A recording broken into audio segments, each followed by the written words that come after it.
12 o'clock on your Monday afternoon now. Welcome in. It is the halftime show. Tyler had no Terry Ford today. Our guy Jack Veltri so fired up after our 1 hour this morning said, no, let me back in. I got a lot more to say, which we'll do over the next 3 hours. Welcome back. I appreciate you having me back. It was a nice abbreviated break, and we're here. We're ready to really, really dissect what happened on Saturday, as if earlier wasn't enough. Now you get 3 hours of us going back and forth about it. By the way, for anybody that listens that places the wager on how late Terry is to the show every day, Jack being on time does not count towards your wager. Punt till later on in the week when Terry's actually back. Oh, is he usually late? So Terry's typically about 4 to 5 minutes late, so I do the opening couple of minutes of the show by myself. And when you're on, we have the Game TV, sponsored by our friends at Shepherd's Glass, powered by Integrated Media, so people can see when he slides in the studio. We have listeners that place bets at work on what time he's going to show up. No kidding. So like 12:04, 12:05 is usually about that time. So if you placed a bet today, no Terry Ford, so hold your bets off until later on in the week when Terry is back. I might have to do that going forward. Thank you for the inside info.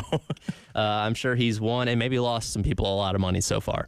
Yeah, definitely. But as you said, we didn't get a chance to dive into every facet in our hour a little bit earlier on this morning because there's so much to unpack here. But at the end of the day, it was just an uncompetitive loss. And like I said this morning, there's no shame in losing to a 12th-ranked Ole Miss team that has legitimately one of the best and most talented rosters in all of college football. There is shame in not even looking like you belonged in the same conference as them on Saturday. Absolutely, man. It was just an embarrassing loss, quite frankly. I mean, look, it was from start to finish, Ole Miss was the better team. And like you said, there's no shame in that. Hanging your hat on, Ole Miss just outplayed us. But South Carolina did itself zero favors in the game. Coaching, not good enough. Quite frankly, awful.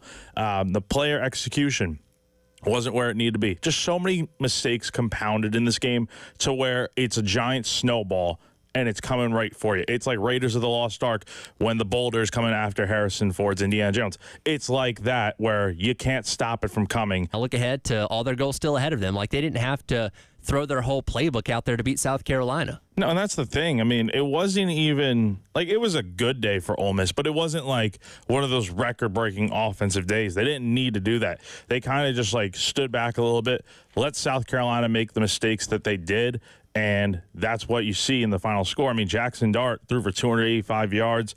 The rushing attack was fine. It wasn't anything amazing. Receiving-wise, you held Trey Harris to 81 yards. I think that's a big win in and of itself. Juice Wells was contained for most of the day.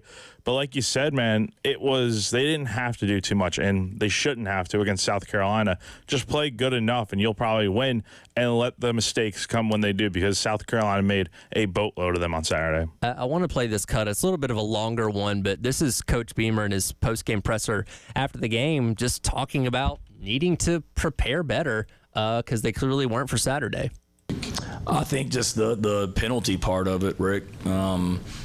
Game day decisions, they're ones I'd like to have back. Hindsight being 20/20, yes, I wouldn't have faked the punt on the first drive of the game. I mean, we had a great stop, crowds into it, and they're on the road in a tough environment. And I thought about what could happen if we convert that, which we felt good about that going into the game. But then we gave Ole Miss some momentum that we didn't need to do, so that's on me.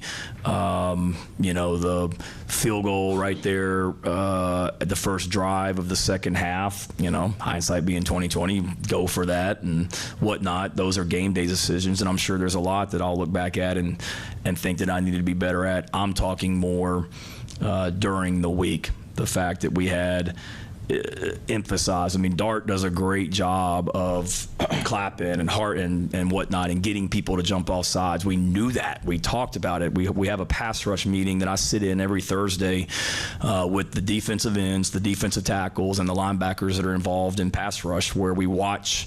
It's a 20-minute meeting, and we talk about the quarterback cadence and the offensive line and how we want to attack them and the pass rush pressures and games that we have.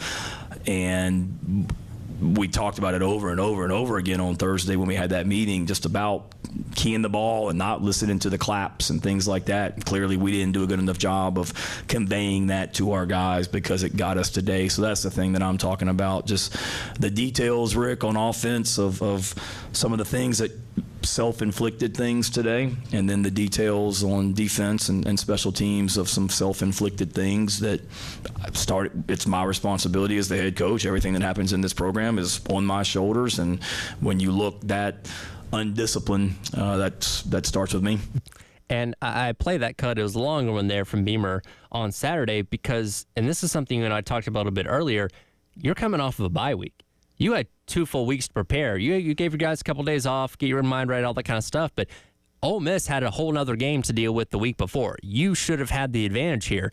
And to be able to come away from saying that, yeah, we weren't prepared. We didn't do good enough. Like, that does instill a lot of confidence in me as a fan that my coach clearly did not have his team prepared for one of the biggest games of the entire season. Hearing that right there, if I'm a fan of Carolina, I would not, I'm not, saying this should happen, but if it were me, I would never donate another dollar to, give another dollar to this football program because it is laughable how bad that was on Saturday. Again, we keep talking about 2 weeks to prepare for this game. You knew what Ole Miss's tendencies were. You knew they were going to do this, do that.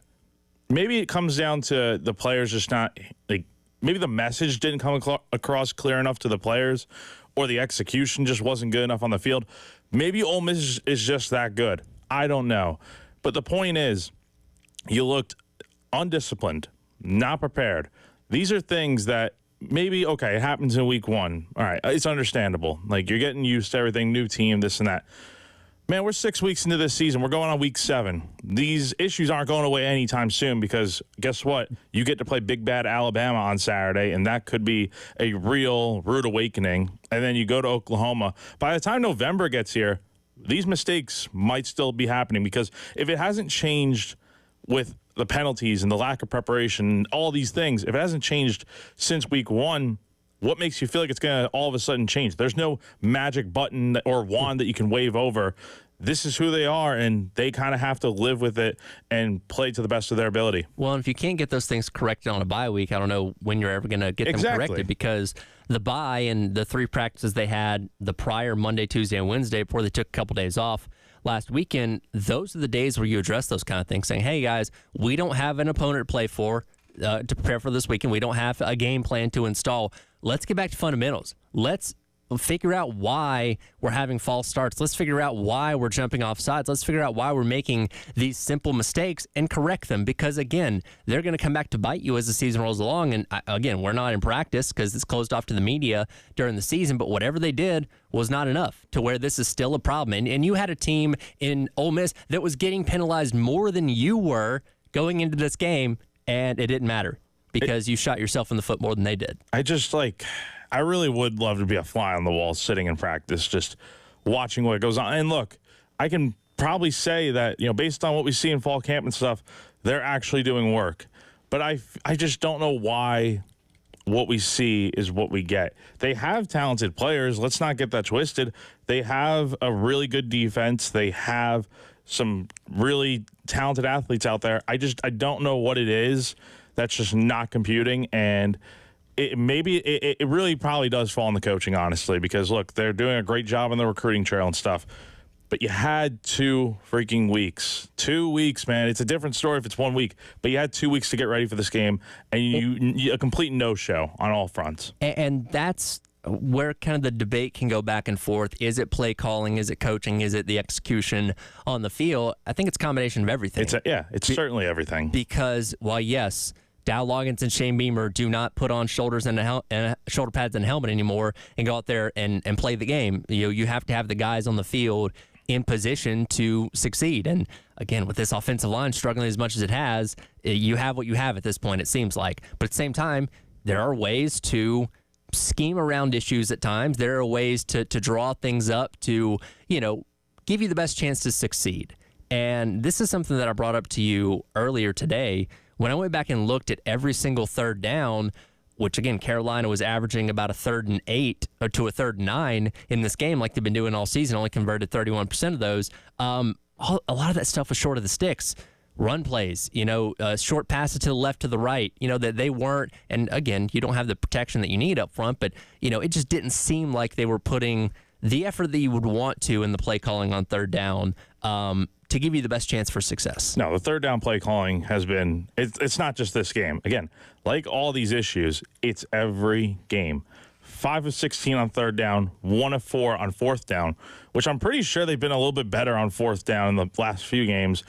I could be wrong on that, but just off the top of my head, it was awful on Saturday, and 6 for 20 overall in those situations is not going to cut it.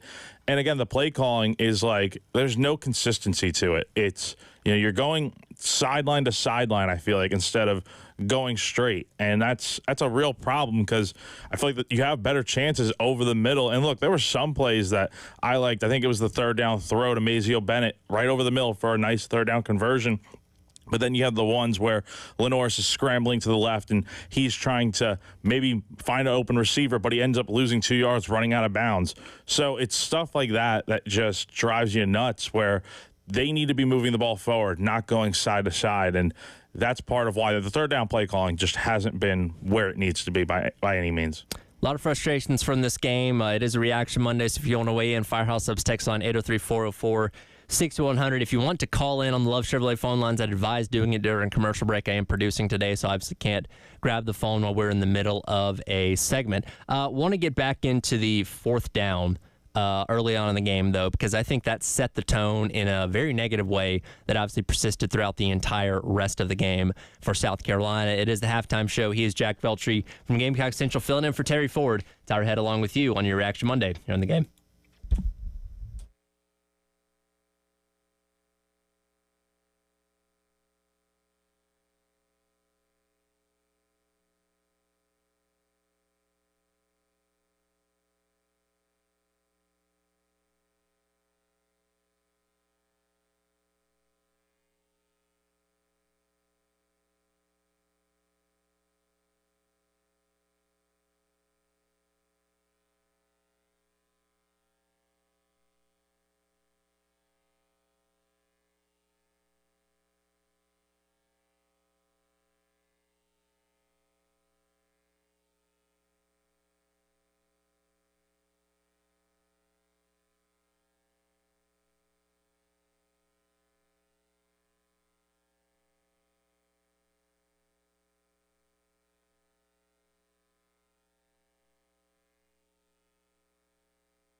Welcome back in. It is the halftime show. Tyler Head and Jack Beltry along with you here on your Reaction Monday on the game. Reminder, coming up tomorrow at 1 o'clock here on the halftime show, we'll have Coach Beamer's weekly presser as he continues to answer questions for what happened on Saturday, as well as look ahead to Alabama. And trust me, we will get to what happened to them here in just a few minutes. One question that he's probably still going to be answering is in regards to what happened with the fake punt. Early in the first quarter, Ole Miss got the ball to start the game. Carolina forced them to punt, 3 and out. Did their job, exactly what you need to do. Carolina's not able to get much going on offense on that first drive. They are faced a 4th and 1 on their own 36-yard line. They proceed to run a fake punt. Maurice Brown gets the direct snap, gets blown up for about a loss of 3. Ole Miss gets short field, boom. Next thing you know, down 7-0. I said this to Wes and Chris in the last hour. Anytime you go for it on 4th down, there's a risk to reward ratio. Sometimes the reward is greater than the risk, and sometimes vice versa. I think, and look, I don't mind being aggressive, but I think you're putting yourself in too much of a risky situation with a low side for the reward doing that on your first drive of the game. It's a real tough spot to be in because, I mean, look, the logical thing, and I think the more, likely, to get a first down, just leave your offense out in the field. Who cares if Ole Miss knows that you're going for it? I think it's smarter just to be straight up, have all your cards out, than, hold them, secretly and be like, oh, can we fool Ole Miss with a fake punt on the first drive of the game? I mean, look, South Carolina, I think if Ole Miss knows anything, they probably know that South Carolina is going to want to come out with a bang to start this game because they're the underdog in this game, and they need to do some crazy stuff to win the game. But you have to play smart football. And that fake punt, like we said before earlier today, it was a silly decision. And it wasn't the most creative fake punt in the world. I mean, we've seen Kai Kroger throw passes. You can move guys all around. You snapped it to your up back, Maurice Brown, who was 3 yards behind the line of scrimmage, who had to go further than the down and distance to get the first down. And Ole Miss obviously blew it up. And Beamer admitted after the game, we saw they didn't line up the way we thought they were going to. And hindsight being 2020, we call it timeout. You got 3 timeouts. It's the first quarter it's the end of your first drive. Say, all right, we didn't get the look we wanted. Let's punt. See if our defense can continue to play well. Instead, you hand them the ball with the short field, which they quickly punch in. And I wouldn't say the game was over at that point in time, but you really put yourself behind the 8 ball, and you can never claw back from there. It felt like it was over. Let's be real. I mean, at that point, it's like, okay, if this is how things are going to be today, South Carolina's in for a long day, and it was. And it really was over the following drive when, all right, you finally start moving the ball a little bit, and then Robbie Ashford mishandles the snap and the handoff with Rocket Sanders, put the ball on the turf, and then Ole Miss proceeds to go down and score another touchdown. I don't disagree with putting Ashford into the game. You knew it was going to happen at some point. But that's just a bad, unfortunate play by Ashford there to, bobble the handoff that he pulled. And I think, if hindsight being 2020, if he doesn't bobble that ball, he's probably picking up, I would say, a few yards. But still, I mean, look, you had the momentum on that drive. You were moving the ball well with Lenore Sellers at quarterback.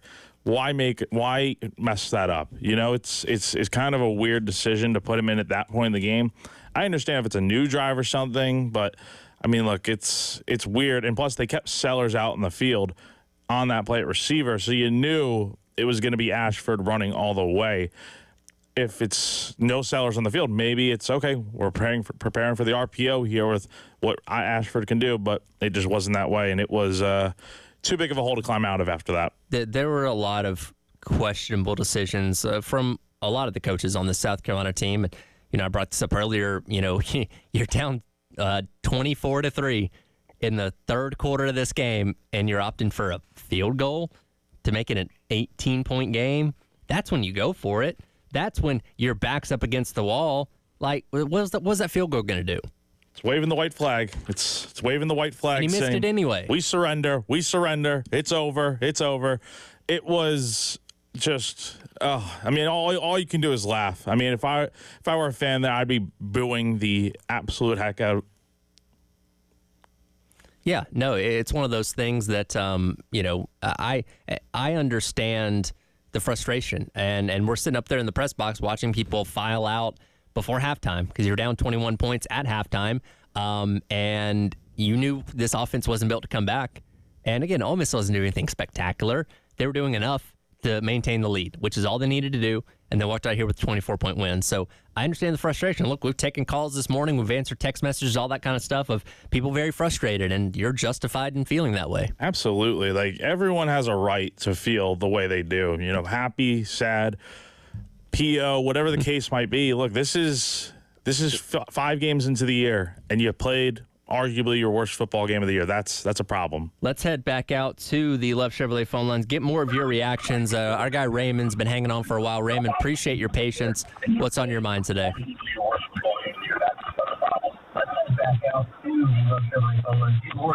You there, Raymond? I want to turn your radio down. Yeah, thank y'all for letting me call.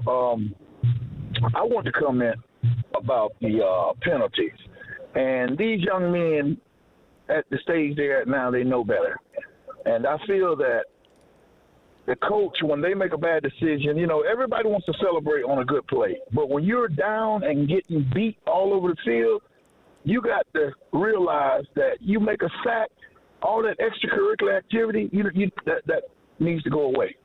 You know, you can clap hands and everything with your teammates, but all that extracurricular activity, that's no call for. And I feel that the coach, when they constantly do it, he needs to stand them on the sideline with him, and that's something he needs to preach in that locker room. You get beat all over the field. Why are you out there doing that? And, you know, that was my comment. I just wanted to comment on that because these guys, you know, they're young men.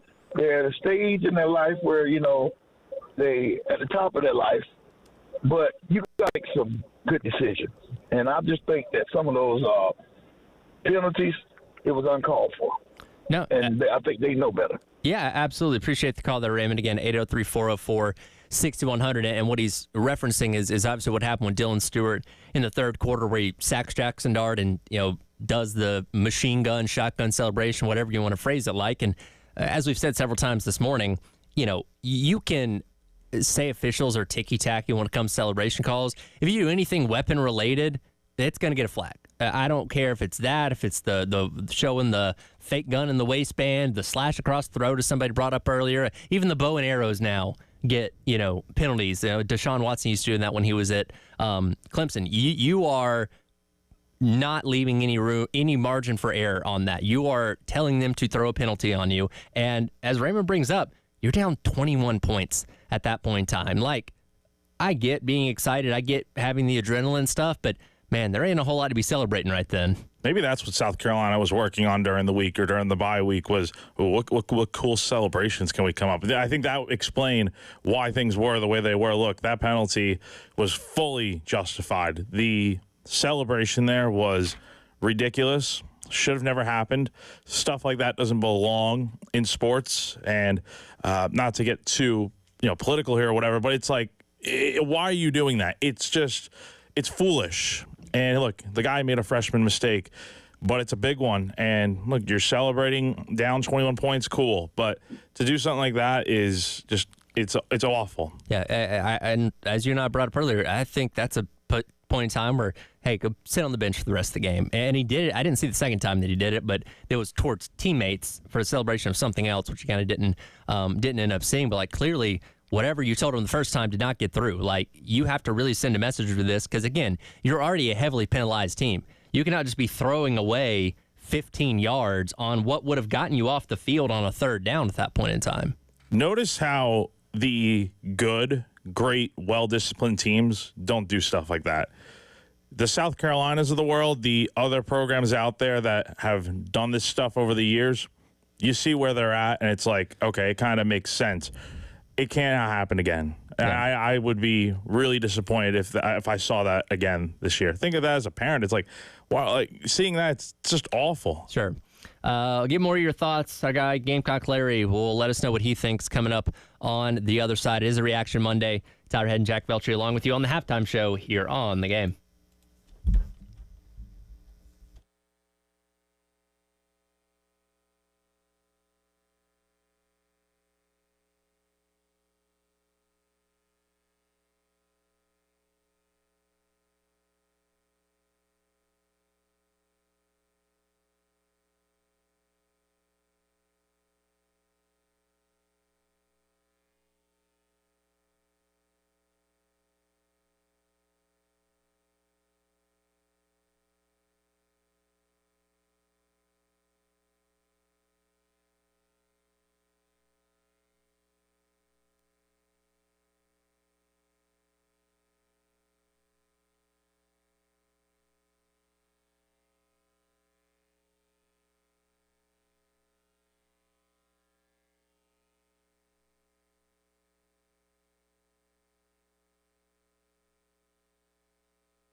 Welcome back in. It is the halftime show. Tyler Head and Jack Belcher along with you here on your Reaction Monday. Breaking down South Carolina's 27-3 loss to Ole Miss on Saturday, falling to 3-2 on the season. Again, set to go on the road, take on Alabama coming up on Saturday. Getting your thoughts all day long here. We head back out to Love Chevrolet phone lines. Welcome in our guy, Gamecock Larry. Gamecock Larry, what's on your mind today? Well, I don't know what to say. I think we lost that game, or lost the game when our head coach called that fake punt first, a couple of minutes to go. Our defense done shut them down, and then they go out there and the offense fourth down and 1.5, and call a fake punt down on your own 30-something yard line. And I blame the head coach, and I blame the offensive coordinator. And then I took us out of the game. But I tell you, then they went up there, and next thing you know, defense had them again, and they fumbled the ball. I don't know. But all I got to say, once a Gamecock, always a Gamecock. But I'm going to tell you, that was the sorriest game I've seen the Gamecocks play in a while. But we're going to be better, and I'm going to react. We're going to Alabama, and we're going to come back a winner. Regardless, we're going to come back a winner from Alabama. That's all I got to say. I know you're going to doubt me, laugh at me and all that, but Gamecock Nation, old Gamecock Larry, take it to the bank. We're going to beat Alabama. Go Gamecocks. Love all y'all. Appreciate it as always, Talk Gamecock to you Larry. later. Yep, a little bit of optimism sprinkled in there. That's something I think we've all needed on what's been a pretty negative morning and day so far. He did mention Alabama, which is South Carolina's next game, of course. We didn't get a chance to hit this earlier on this morning, but I can't wait any longer because this happened in Nashville on Saturday. And what an investment they've made in Diego Pavia, this attitude, this program, and the biggest win on the West End. Vanderbilt takes down #1 Alabama.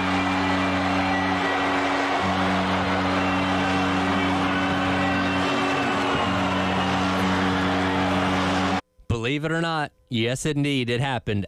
Vanderbilt 40-35 over #1 Alabama. And I want to phrase this correctly because a lot of people talk about this game saying, Alabama lost to Vanderbilt. No, Vanderbilt beat Alabama. There was no fluke to this. There was no crazy play in the last seconds or last-second field goal. Vanderbilt controlled this entire game. They beat Alabama in Nashville. I can't believe it actually happened. I've watched a boatload of Alabama football over the years. I don't think there's a worse loss in program history than that one right there. You can look back to 2007 when Nick Saban's first year, the Tide lost to UL Monroe and at home at Bryant-Denny.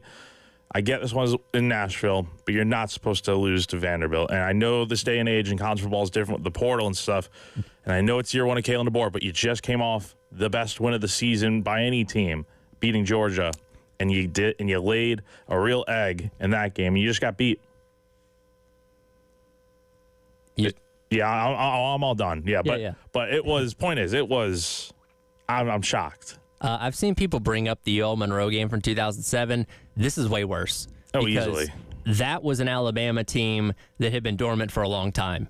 They had not had a lot of success in the years prior to Nick Saban getting there. They did not have one of the best rosters in college football. Like, that loss wasn't excusable by any means because Alabama should never lose to UL Monroe, but this is worse. You have a team that went to the playoff last year. You have a team that, again, just a week prior had beaten the then #2 team in Georgia in Bryant-Denny Stadium. And again, this wasn't like a bunch of fluky plays happened. No, you got thoroughly outplayed by a less talented team than you. The doormat of the SEC, Vanderbilt lost to Georgia State a couple weeks ago. and now they've beaten Alabama. It's crazy to me. It's crazy. And the thing with that 2007 Alabama team that we compare it to, that team finished 7-6 on the year, and that game against UL Monroe came the week before the Iron Bowl. So real bad loss right there. I mean, this game was shocking, to say the least. And Vanderbilt played really well. You know, Diego Peso Pavia, as they like to call him now, who takes a lot of inspiration from Johnny Manziel, apparently, had a really good game. This dude's a baller. Oh, he's great. He's great for college football, and he's a stud. He's also fearless, and that's what stood out to me. And you know, we're in the press box on Saturday, and we're all kind of keeping an eye on this game, especially as it gets into the third quarter. That every time I watch that dude have the ball in his hands, especially on that last drive where they salted the game away and ran out the clock, he had no fear. Like, this dude was putting his head down. This dude was making throws, making plays. Like, that is the kind of difference maker you need to beat in Alabama. That one throw he had, I can't remember when in the game it was, but it was like a third or fourth down conversion, I think. They were around midfield, and just the throw he makes to the end zone on the ball that, like, I think back shoulder to the receiver, just absolutely nuts. That's what Vanderbilt's been missing over the last few years. Obviously, they got killed in the portal with losing guys right and left, but they got that guy from, New Mexico, right? Just absolutely phenomenal performance. He led that team that beat Auburn last year, right. 31-10. So, yeah, he's like one of the few guys that has beaten both Auburn and Alabama. So it's stunning, but let's give Vanderbilt credit. They played a great game. This is a game that Bama, now, of course, South Carolina has to play them, and that's going to be tough for the Gamecocks, but I don't know, man. I'm stunned, to say the least. Let's hear what head coach of Vanderbilt, Clark Lee, had to say after the game. So, as far as the game went, independent of the way I feel right now, we expected to win that game. That's not shocking to me. I was going to be emotional no matter what, because it's a big win, and to capture that stadium and as we're kneeling the ball out, just a picture in my mind of what the dream is. That is the dream. That's why I came here. It's what I came here to do. And there are days where you feel like you're really close. There are days where you feel like you're miles away. And to have that actualized for the moment, that was special and something I'll never forget. Now, we expected it, and I'm proud of our team, the way we battled. When you look at the game itself, we knew we needed to limit possessions. That's an explosive offense. It's a good Alabama team. I've got a ton of respect for Kalen. I thought his guys battled too. And I believe they had 9 possessions. We said, in the game, part of our big 3 was a 10 possession game. So to get a 9 possession game means that we met that mark. That takes a team that's playing together. And it's a team that plays together and a team that obviously very much believes. And I think, to put more context on this, I think this may be one of the biggest upsets we ever seen, considering the current state of college football. Vanderbilt has become a program in the transfer portal era that as soon as somebody pops and starts looking good there, they get snatched up. Ray Davis, London Humphreys is at Georgia now. A ton of their talented players from a year ago. Will Shepard is out at Colorado. As soon as you show some promise at Vanderbilt, show you can play in the SEC, you're gone. Somebody comes at you with a bag of money and says, hey, come play for me instead. So this roster got gutted in the offseason. They had to go out there and basically bring in all of New Mexico, to fill in the gaps. Nobody believed in this team. Clark Lee did. Clark Lee obviously has coached this team up well enough to where they could pull off this kind of win. Like, this round of applause all around for what Clark Lee has done. And I think, I don't care what happens the rest of the year, he should win Coach of the Year for this game alone. I'm glad they stuck with him because, look, this is a guy that played at Vanderbilt, obviously came from Notre Dame, and look, it's been a rough 3 years, but this game right here changes everything for Vanderbilt. And I'll tell you the way they won this game.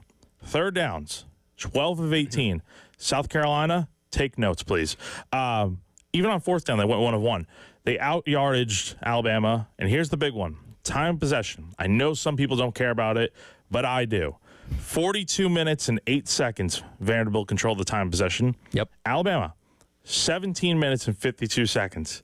That right there, as Clark Lee did say in his press conference, it makes a difference. And Vanderbilt was able to really take the ball out of Milroe and that whole dynamic offense's hands. And you saw what happened on Saturday. Just a great win for that program and one that could change everything for them moving forward. We'll continue to break this game down as well as get to your Firehouse Subs text of the hour coming up next on the Halftime Show. He's Jack Belcher from Gamecock Central. I'm Tyler Head on your Reaction Monday here on the game.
Welcome back in. It is the halftime show. Tyler and Jack Veltri along with you here on your Reaction Monday on the game. Before we get into our Firehouse Subs text of the hour, I want to remind you Cumulus Media and community partners are launching a Hurricane Helene relief effort for families in Asheville, Greenville, and the Spartanburg, South Carolina areas. You can join us in supporting families impacted by the recent disaster with collections starting tomorrow and running through Thursday of this week. You can bring non-perishable items such as canned food, bottled water, diapers, wipes, pet food, toiletry, hygiene products, and more to the following locations. They'll be out at Northside Baptist Church on Sunset Boulevard tomorrow from 9 to 2, and then again from 4 until 6:30. And then Wednesday, both at 12 Springs Community Church in Sunset and Lexington, as well as Brookland Northeast Church on Summit Parkway in Columbia, both those times from 9 until 6. Thursday, also out at Brookland Baptist Church on Sunset in West Columbia from 9 until 6 p.m.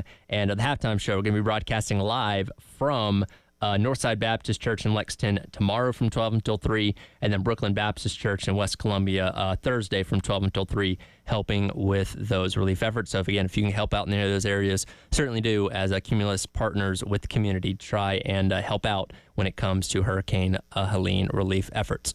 Time for our Firehouse Subs text of the hour, 803-404-6100. Talking about the Vanderbilt team that slayed Alabama over the weekend. Nameless texter says, no way that they thought they were going to win. Sounds good, but you don't lose to Georgia State and think you have a chance against Bama. To an outsider, that makes total sense. To say, well, if you guys sucked bad enough to lose to Georgia State, there's no way you can topple the dominant dynasty, the number one team in the country. But that goes back to good coaching. Because it's a mindset thing, right? If you're a good enough coach, you can make your team believe anything. Remember when Georgia won the last national championship 2 years ago, and the guys were talking about going 7-5. Oh, everybody said we're gonna have 7-5. Nobody's picking us. Nobody said that, but within the walls of Georgia's facility, that was the message they conveyed. And I don't know what's said around Vanderbilt practices or in the locker room, but Clark Lee had his team believing they could go out there and beat Alabama. Because they didn't believe it, they wouldn't have done it.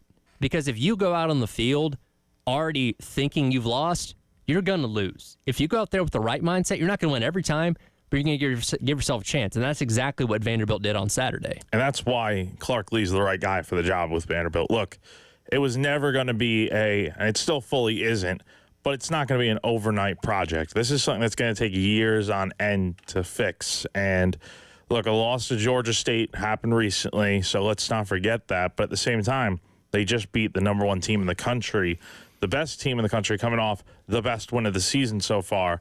And look, you have to have that winning mentality of, look, every week is a new week, and we're going to go out there and win. And I think they probably also use the motivation of the fact that, look, all these guys left. All these guys jumped ship to go join what they think might be a better program elsewhere.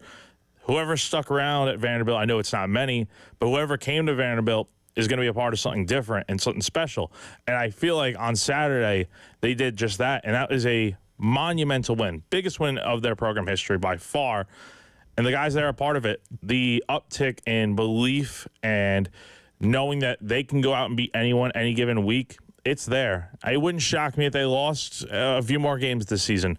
But they are on the right track, believe it or not, and they could be in for, I think bowl eligibility is certainly, definitely now on the table this year. I'm sure you saw they took down the goalpost. Oh, they went to Broadway. Cumberland River. Do you know how far of a walk that is from First Bank Stadium in Nashville? I was listening on the radio. It's about 3 miles, isn't it? Yeah, it's a good little walk. It's not exactly down the street. Like when Tennessee beat Alabama. They're right next to the river. It's right there. Like that's not hard. They marched through. Imagine like the bachelorette party that's going on in downtown Nashville that has no clue there's a football game being played 2 miles up the road, thinking like, I don't know, an army is invading with all these people swarming the streets with this giant yellow PVC looking pipe thing that they're taking to the river. I can't imagine what that scene must have been like. being drunk and hammered and the adrenaline rushing through does wonders for the soul. And, they definitely had a lot of people carrying that thing. And I don't know what it is with throwing goalposts in the river. I guess it's just some tradition that I'm just not aware of. But it's a really cool thing to see that Vanderbilt got that win. Well, not everybody has a body of water close enough to their stadium to do that. So, I mean, if you have one, why not? Exactly. Hey, the goalpost will rest there forever. So I think they've already extracted them. Oh. I think like the really? local fire department had to pull them out. Oh, well, Yeah. I hate to burst anyone's bubble that was like, oh, well, that goalpost is going to rest in peace. I mean, it's not like, I don't think they can put them back together to be the goalpost. No, Like, they're gonna have to get did new you see ones. what they're doing? Yeah. I think they're selling pieces of the goalpost. I think Tennessee did the same thing where Yeah. they saw it off into little pieces. So, I mean, that's a good way to do it because it's making more money and stuff. And Also helps pay your fine to the SEC. yeah. So, I mean, look, it's just crazy that happened. I never thought we'd see that in our lifetime, let alone beating a number 1 Alabama team. It's different if it's a top 25, but number 1 has something different to it. It's one of those kind of years, crazy through the first, really It just is. month. Who knows what's in store for us over the next couple weeks. We'll take a look at the Alabama side of this because bad look for Kalen DeBoer in year number 1, to say the least. It is the halftime show. 1 hour in the books, 2 more hours to go. He's Jack Felch from Gamecock Central. I'm Tyler Head on your Reaction Monday here on The Game.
1 o'clock, welcome back in. It is the halftime show. Tyler Head and Jack Belcher along with you.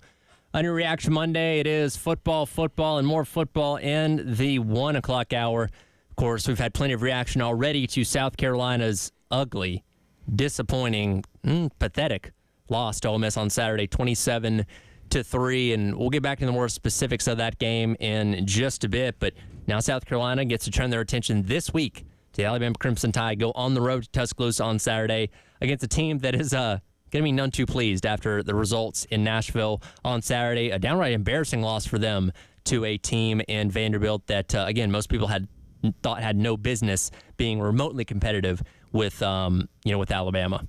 That's a scary sight to be in if you're South Carolina. You thought Ole Miss losing to Kentucky and having to play them the week after was bad.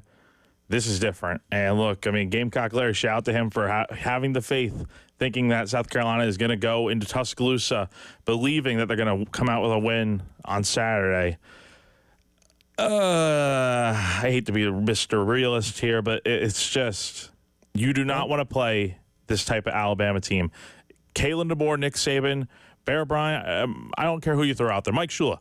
This is going to be a very tall task with a very pissed off Alabama team coming in. It is going to be a tall task. This is going to be the first instance of a Kalen DeBoer team reacting after an embarrassing loss. Look, Nick Saban's teams didn't have embarrassing losses. They would lose, and typically the next week they come out and dominate somebody. So we'll see if the DeBoer era of Alabama has the same DNA as the Saban era. This is Kalen DeBoer after the game on Saturday, just talking about the disappointment of the loss for the number 1 Tide. Obviously, extremely disappointed, frustrated. I mean, you name what it is. That's what everyone is in the locker room right now. And you prepare, and you prepare, and it's positive energy all week long. I really do think our guys prepared hard. There's some things that we're going to look back on tomorrow and be really frustrated about. Like talking what ifs, and that's going to be the situation we're going to be dealing with tomorrow. But the guys in the locker room just talked about. There is only one option. It's to move forward. It's get back to work. I feel we got a great football team. We weren't at our best today, and we're going to find out. Really, how much we care about each other and what it looks like moving forward. So, we've been tested in different ways. Really, a lot of the games here this season, and this is a different type of test for us now in our response. Nick Saban, once Alabama got rolling, again, 2007 notwithstanding, Alabama never lost these kind of games. The worst you'd see out of a Nick Saban team is they play a bad Arkansas team and only beat them like 24-10. There were certainly games where they didn't look like their best, but even the worst version of themselves was typically good enough to beat the teams they were supposed to beat. This is an Alabama team that last week outlasted what was then number 2 Georgia in a slugfest of a barn burner of a game in Tuscaloosa. Sure, could a hangover of that game be expected? Fine. You know what? You go out there and you don't put 60 points up on Vanderbilt. Okay, but still, you should win that kind of game 34-13, 34-17, or something along those lines. A comfortable win. But to not lead for a single second in this game, that has not happened since they played the almighty Joe Burrow LSU team in 2019. Was the last time they did not have a lead in a game. You got outplayed for all 4 quarters by a team that you're more talented than. Yeah, and that's the disappointing part is that you were playing from behind right away. And look, I know there's the fluky plays like the pick 6 that was a pass thrown by Milroe and got knocked up in the air, and Vanderbilt comes down with it, and they run the other way for the interception, pick 6. So there's stuff like that. It's like, okay, like if that doesn't happen, maybe Bama wins this game. But you shouldn't have to even think about like one play being the difference in the game. Alabama, I don't know what changed between last week and this game, but I don't know. Maybe it's the fact that they were just high on their horses and, coming off the biggest win of the year and overlooking Vanderbilt like some might. I can get it. But at the same time, this type of game would have never happened under Nick Saban. Look, Nick has had some of his Alabama teams have had ugly wins over the year after coming off of a loss, but to have this type of game, I can't imagine this ever happening under Nick Saban. Well, and again, we're following this game as it's happening in the press box. We're all, checking the scores. We're seeing the highlights as they pop up on the TV. And I don't know about you, I finally got to watch the last couple of minutes to see Vanderbilt running out the clock once I got back to my car, in the parking lot after the game to see the final drive there for Vanderbilt. But as I'm following this game along, and we're probably all doing the same thing, I'm thinking about this like a Nick Saban team, right? Okay, Vanderbilt got a touchdown to open the game, right? 7-0, whatever, scripted plays, those kind of things happen. Okay, you threw an interception, you're down 13-0. Not great, but you're still fine. All right, you got a touchdown. It's 20-7 now. Okay, fine. You're down at halftime.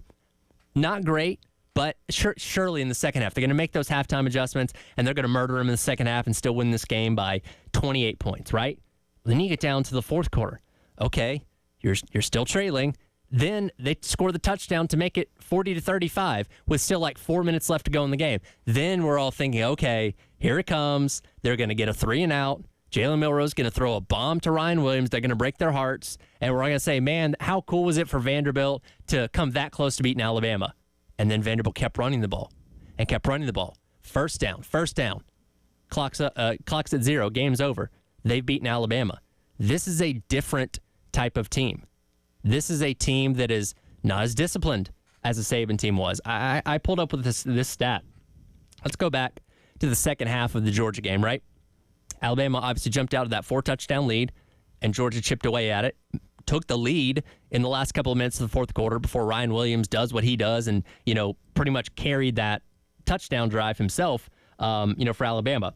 In the last 6 quarters of play, so the last 2 quarters against Georgia, the 4 quarters against Vanderbilt on Saturday, they've been outgained 784 yards to 588 and have been outscored 66-46. They've got some problems. I will say that. Admittedly, ever since that second half against Georgia, and look, I know they won that game, but it took some heroics at the end to win because Georgia was coming right back. And then this week, look, the issues from last week against Georgia kind of compounded in this game. And like you said, Vanderbilt never trailed in this game. And there's a lot of problems that Alabama's got to fix. Luckily, and look, I think one thing that we learned about this game, and maybe it's a good thing that it happened, is that no team is unbeatable in this conference. And people need to start taking Vanderbilt a little more seriously. So, like when South Carolina and these other teams play them later this year, the preparation needs to be a little bit more like, okay, like we can't be, slack, you know what I mean? They can't be, you can't be, But anyway, Alabama though, they've got all the tools, they've got the players, they've got the coaches, they've got Nick Saban in their back pocket whenever they need him. Yep. But it's like they just gotta play smarter football. They gotta, jump out right in front, and they gotta lay down the hammer because I think that's what's been missing here. And again, let's go back to the Georgia game last week. A Nick Saban team doesn't let Georgia back into that game. That's a game that they just roll and crush them. Yeah, Georgia probably score a couple touchdowns as the game went along, but they would never make that game competitive. The heroics of Ryan Williams on that long touchdown, I think, masked a lot of things that maybe should have been a concern coming away from that game. The fact that you let Georgia back into it. Now, look, Georgia's a high-level team. They're one of the best and most talented rosters in all of college football, and them coming back isn't a surprise. But Alabama's inability to hold them down, because they were running on and throwing on them at will in that second half, should have been more of a concern, though, again, it got masked by the victory. Nobody's talking about it, but compiling that with the Vanderbilt win, I think people in Tuscaloosa are looking at Kalen DeBoer a little bit differently today. I think so. And, I have some qualms with Kalen DeBoer. I think he's won everywhere he's been. He did a great job at Washington. He's done pretty good at Alabama so far. I will say, and it's not the fact that they lost this game, it's how they took the loss. That's the problem. I see Malachi Moore, number 13 for Alabama. It's been talked about a bit. One of their captains, he's been around Bama for a bit, was there under Saban, and he does the wrong thing with slamming like Diego Pavia's head to the ground, and then he's throwing his mouthpiece everywhere. He's having a temper tantrum on the field. The coaches literally had to come halfway out onto the field to take him off when things were kind of going bad for him, and he didn't come off. And that's a captain we're talking about. And Nick Saban would have lit a fire into that guy never played him the rest of that game. Maybe suspension. Who knows? Kalen DeBoer just kind of, I mean, I don't remember his answer exactly, but it wasn't like what Nick Saban would do. And I think that's the part that I think a lot of people are getting used to here with this new era regime at Alabama. And look, different coaching styles work. You don't have to be the fiery, hard butt coach to be successful. You can be the players' friends coach. You can be the cool coach, all those kind of things. That is what I was interested to see this year. When they finally face some adversity, how would Kalen DeBoer's coaching style work? Right? You have a team of guys that have been used to getting chewed out day in and day out from the greatest college football coach who's ever lived in Nick Saban. Now you bring in a coach that's a little more lenient, one that's a little more friendly. And again, there's nothing wrong with that, but the culture of that program definitely changed. And when you're winning, that's fine. That's great. But if it starts heading the other direction, how does that lack of fire that DeBoer coaches with change? And we're going to see the response this weekend. Unfortunately, South Carolina is the team that is, in the crosshairs here. But who knows? Maybe Carolina upsets them. Clearly, if Vanderbilt can do it, why can't Carolina, right? Yeah, I guess so. We were saying the same thing when Kentucky beat Ole Miss, and we know what happened there. I am interested to see what happens here, though, with Alabama, though, more so than South Carolina. Look, South Carolina, we kind of know what they are at this point. They are way too inconsistent. If they win this weekend, it won't shock me. If they lose, it won't shock me. Alabama, it will shock me if they lose this game again this weekend. Nick Saban teams, like we said, don't commonly lose multiple games in a row. This is still Nick Saban's team, whether we want to admit it or not, for the most part, because of a lot of players staying under DeBoer. I would like to see a little bit more fire from him just because you can't be letting the stuff slide. Like Malachi Moore doing that. That's a captain we're talking about, guys. A captain, and that happened. It's inexcusable. Things need to happen this weekend for the Tide, and they need to play with a little bit more fire into them, and I would hope Kalen DeBoer kind of ignites it a bit. We'll dive back into a little bit more of South Carolina and Ole Miss from Saturday. Didn't really get a chance to talk about the defense too much in that last hour, but there are a few positives and a few accolades to point at for what happened on Saturday against Ole Miss. With that coming up next, it is the halftime show. He is Jack Felcher from Gamecock Central. I'm Tyler Head on your Reaction Monday here on The Game.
mean, Juice is a good receiver, but, I just fall back on my training, Coach Gray and Coach White, that we practice and they teach us. So, just using that and playing with that, and that's how I got the job done. Welcome back in. It is the halftime show. Tyler Head and Jack Belcher along with you on your Reaction Monday here on the game. That was the voice of Judge Collier, defensive back for the Gamecocks, on his performance, specifically when it came to the guarding of Juice Wells on Saturday, as not a lot of things went right for the Gamecocks, but I will say the secondary played pretty well for the most part. Now, yes, Ole Miss was a lot more conservative with their play calling than they had been in games past because they had it so well in hand, but props to Judge Collier. He only surrendered 2 receptions for 5 yards, 1 each to Jordan Watkins, and Caden Lee shut down Juice Wells, and then had 2 pass breakups as well, as he did a phenomenal job in coverage on Saturday. He did everything you needed him to and more. 3 pass breakups, really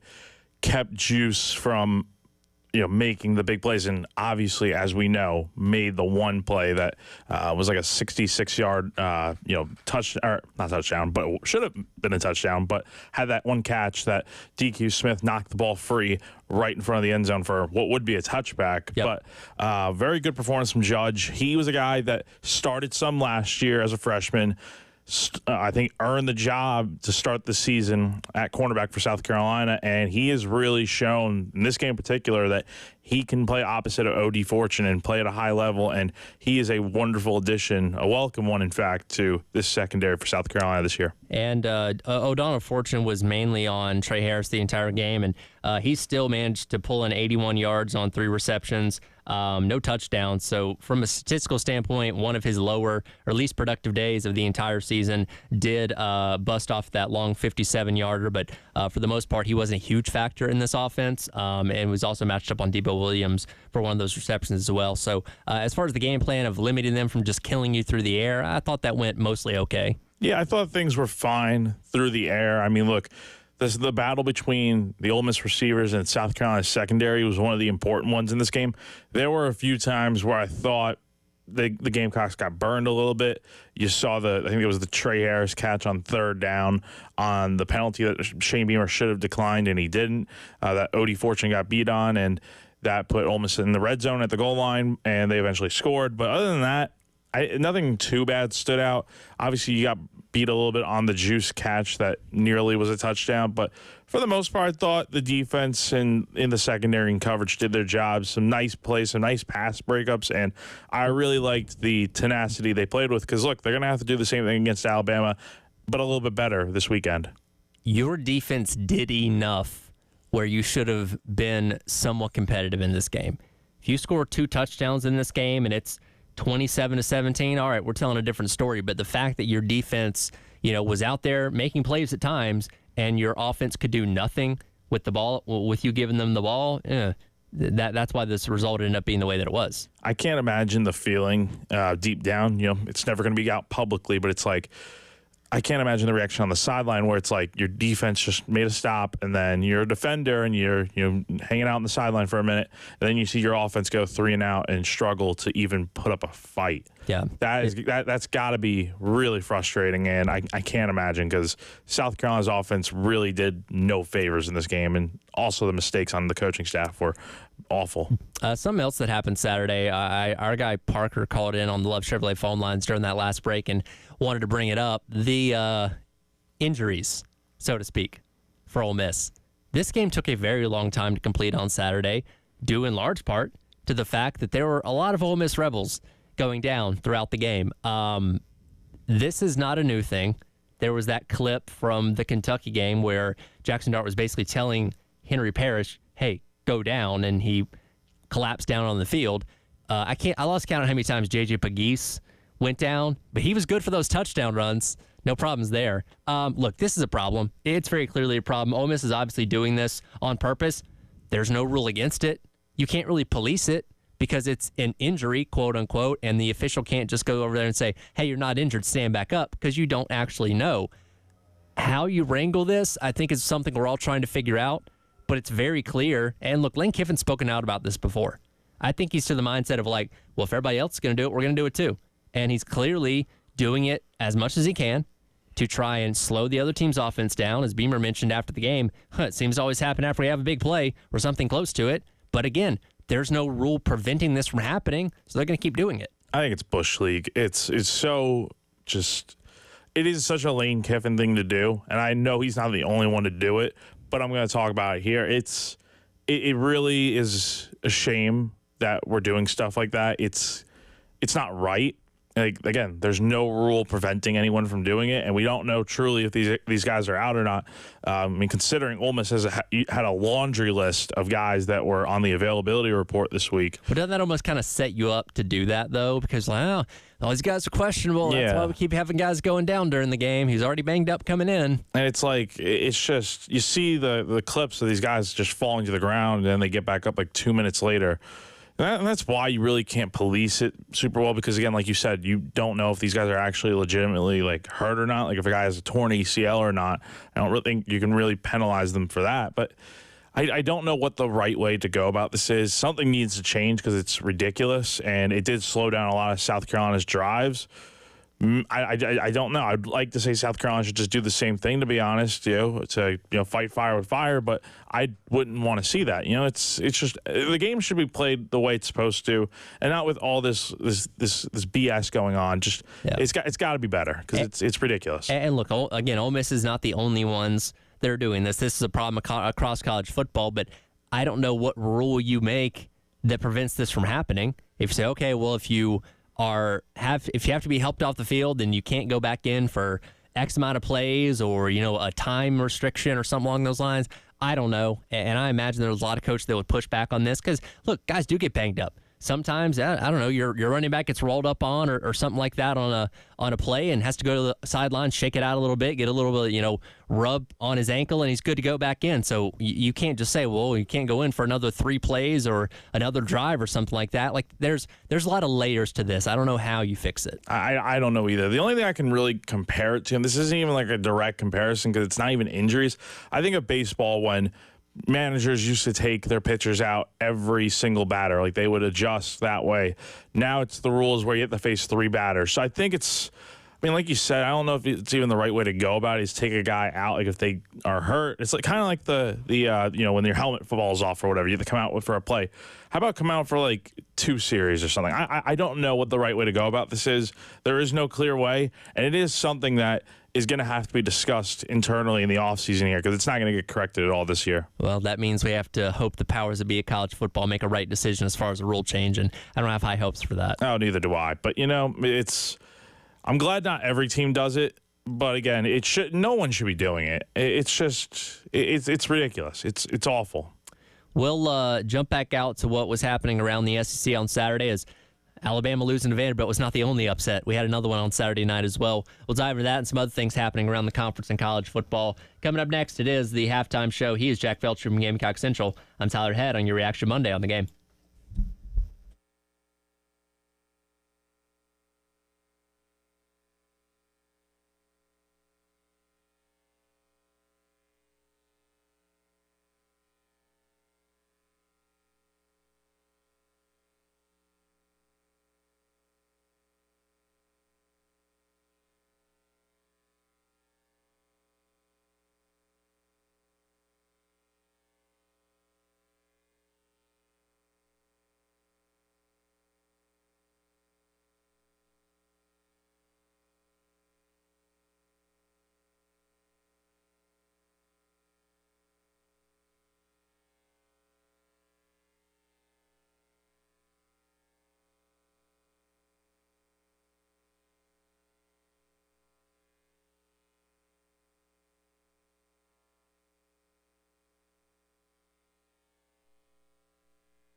Rogers to snap. Kroger to hold. Kick it up. Plenty of distance. Not a great crowd response, but they didn't like the three. We got it anyway. Welcome back in. It is the halftime show. Tyler Head and Jack Veltri along with you here on your Reaction Monday on the game. I didn't have many highlights to pick from for our gorilla of the game this week, unfortunately. So Alex Herrera making his one field goal on the day, the only scoring South Carolina did in this game. Congratulations, gorilla of the game. Yeah, good point. It's points. It's a hard thing to come by, isn't it? It's something we take for granted, I guess. But yeah, they got the field goal, and whoop-de-doo. Then they missed one later when they shouldn't have even been thinking about kicking a field goal down by a lot of points. Actually, you know what? I can do one better. I can do this instead. Pocket quick slant route. Oh, defensive back slows down. It's Juice Wells at the 40, the 30, the 20. Carolina trying to run him out of bounds. And that's going to be a touchback. He dropped the ball through the end zone before he got to the marker. It's got to be.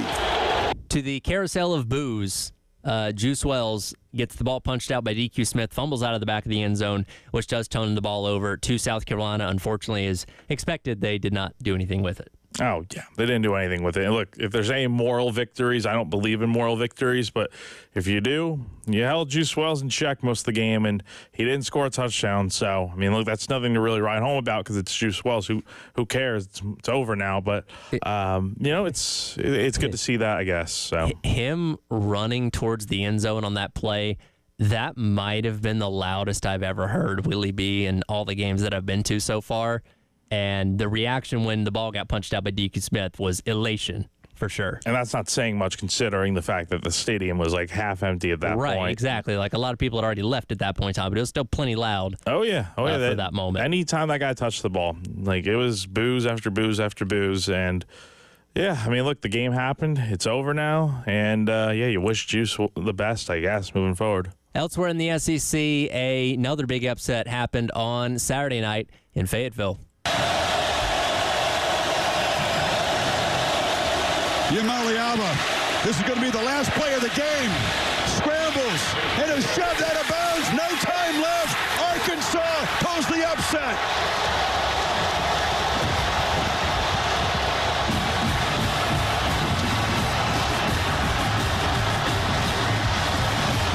Arkansas does indeed pull the upset of number 4 Tennessee, 19-14 out there in Fayetteville as another undefeated SEC team goes down. The final score of this game does not truly tell the story of how much better on offense Arkansas was, particularly through the first half. Now, the numbers of their final yardage, they're only separated by 4. Arkansas left about 17 points on the table in the first half of this game.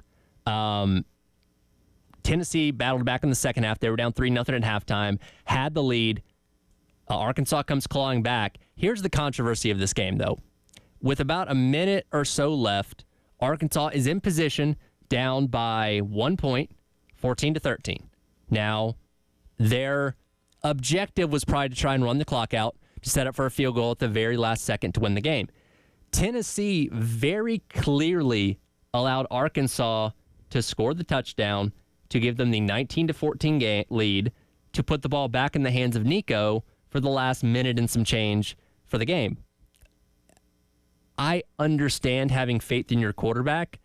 Nico hadn't done a lot in that game up to that point. His final stat line, 16-28 for 156 yards. If he'd been slinging it for like 350 and had 3 touchdowns, I get that a little more. But I would, especially as how good Tennessee's defense is, I would almost much rather put it in my defense's hands and special teams try and get a block than to say, all right, my freshman quarterback on the road, you have a minute to go the length of the field and score a touchdown now to win us the game. I understand both sides of it. It's like, okay, you want to see what your star freshman quarterback is made of. But I agree with you. It is like put the trust of your team in the defense where you really have been super strong and you know what you're going to get. And if you lose that way, oh well, you ran the risk. And look, with Nico there, that last play of the game where it was like 6 seconds left and he's rolling out and he just ends up running the ball, that's what you get from a freshman. It's going to happen. He's going to learn from it. I bet you this time next year, if it happens again, he'll be a lot better from it. Heck, late in the year this season, he'll be better from it. But it's a real rough loss for Tennessee in what's been a really good year so far. And it's a reality check, just like with Alabama. This game kind of shows you that, hey, you're not invincible anymore.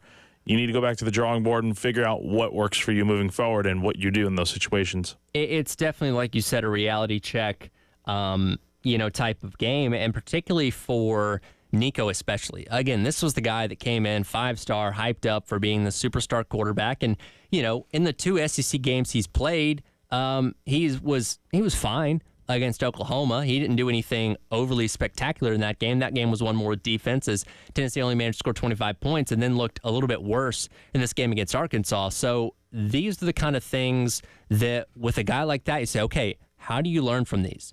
Do you get better because of these games, or is this just what we're going to expect out of you when you play SEC competition? Because, again, the ceiling for this guy was high. He was supposed to be, a Heisman dark horse type stuff. And sure, doing that against Tennessee Chattanooga and against NC State, that's fine. But you really got to start performing against these high-level SEC defenses. And we haven't seen that superstar performance out of him yet in those games. And I think he's going to be better from a game like this. Like, again, Tennessee still had a chance to go down and win the game, and he was moving the ball a bit down the field on that final drive. Ultimately, it just didn't work out, and they ran out of time. But I do think Tennessee is going to be fine. This is their guy. They're going through the same struggles that like a South Carolina is going through right now with Lenoris Sellers. It's going to happen. First-year starter. He'll learn from this. It's going to be all right, I think, for Tennessee. Luckily, look, they got what do they have next year? Let's see. They got Florida. That's going to be a tough game. But I think it's at Neyland. I would expect Tennessee to win that game. And look, the good thing for Nico is he's got a lot of talented playmakers around him to where he doesn't have to do it by himself. Trust those guys, trust your defense, trust your coaching, and you will be fine. Elsewhere in the SEC, Georgia bounces back after its loss to Alabama with a 31-13 win over Auburn on Saturday. Now, from a number standpoint, this game was actually a lot closer than the final score does indicate, as Auburn was able to move the ball pretty well. But in the ongoing saga of Hugh Freeze versus his quarterbacks, Peyton Thorne in the fourth quarter, I believe it was the fourth quarter, went into business for himself on a fourth down scramble on a fourth down, and Hugh Freeze chewed him out on the sidelines after that. Things are not going well on the Plains in Auburn right now. I think he's on his way to getting fired at the end of the year. I hate to say it. I don't think Hugh Freeze is a great guy, but honestly, doesn't matter. I think Auburn is horrible this year, and I don't see it getting any better because you still have to play Alabama at the end of the year. You still have some really tough games coming up, and look, it's not going to get any easier because you're going we knew this month of October was going to be the hardest stretch of the season because it's 3 straight road games where you're at Georgia, lost. You're at Missouri in 2 weeks after a bye week, maybe a loss, and then you're at Kentucky to end the month before playing. Now Vanderbilt's tough. So there's not a lot of room for error at this point for Auburn. I'd be hard pressed to imagine they even make it to a bowl game at this point. They might end up being the Vanderbilt of the SEC this season. Now, as for Georgia, I think I was expecting much more from them in this game. I was expecting hair on fire, blowout, Auburn's no good, all this and that. You're won by almost 20 points, but it wasn't the impressive effort like I thought it would be. It's a little closer, and they got the win, but still, it's not the biggest performance. Yeah, they finally scored a touchdown on their opening drive against an FBS team, which they had not done so far this season. But still, they just are not able to really kick it in gear all the way on offense in the first half for whatever reason. Obviously, that happened really bad against Alabama the prior week. So there's still some bugs to be worked out. Something I said last week, coming away from the Alabama game, they don't have the elite difference makers on the outside at receiver quite to the level that some of these other teams have, and we'll see how that progresses as the season goes along. I think that might impact them a bit because, look, they made it a game last week against Alabama was what they had, but look, you're so used to the Ladd McConkeys, the Brock Bowers, and you even go back years ago to Riley Ridley and Swift and guys like that, and James Cook, obviously. They've had a lot of studs out there. But it's this year where it's kind of like you got a great quarterback. You still have 4 or 5 stars around him, but it's not the same names you're used to that are so reliable. So I think it's taken some time. luckily they got the win. They're 4-1. They have all their games still out in front of them to where they can get to the SEC championship and maybe get that rematch they probably want with Alabama. But I mean, look, they need to make sure that these guys are continuing to progress each game because you can't be taking any steps back. We'll get to one more game in the SEC as well as your Firehouse Subs text of the hour coming up next, wrap up hour number 2.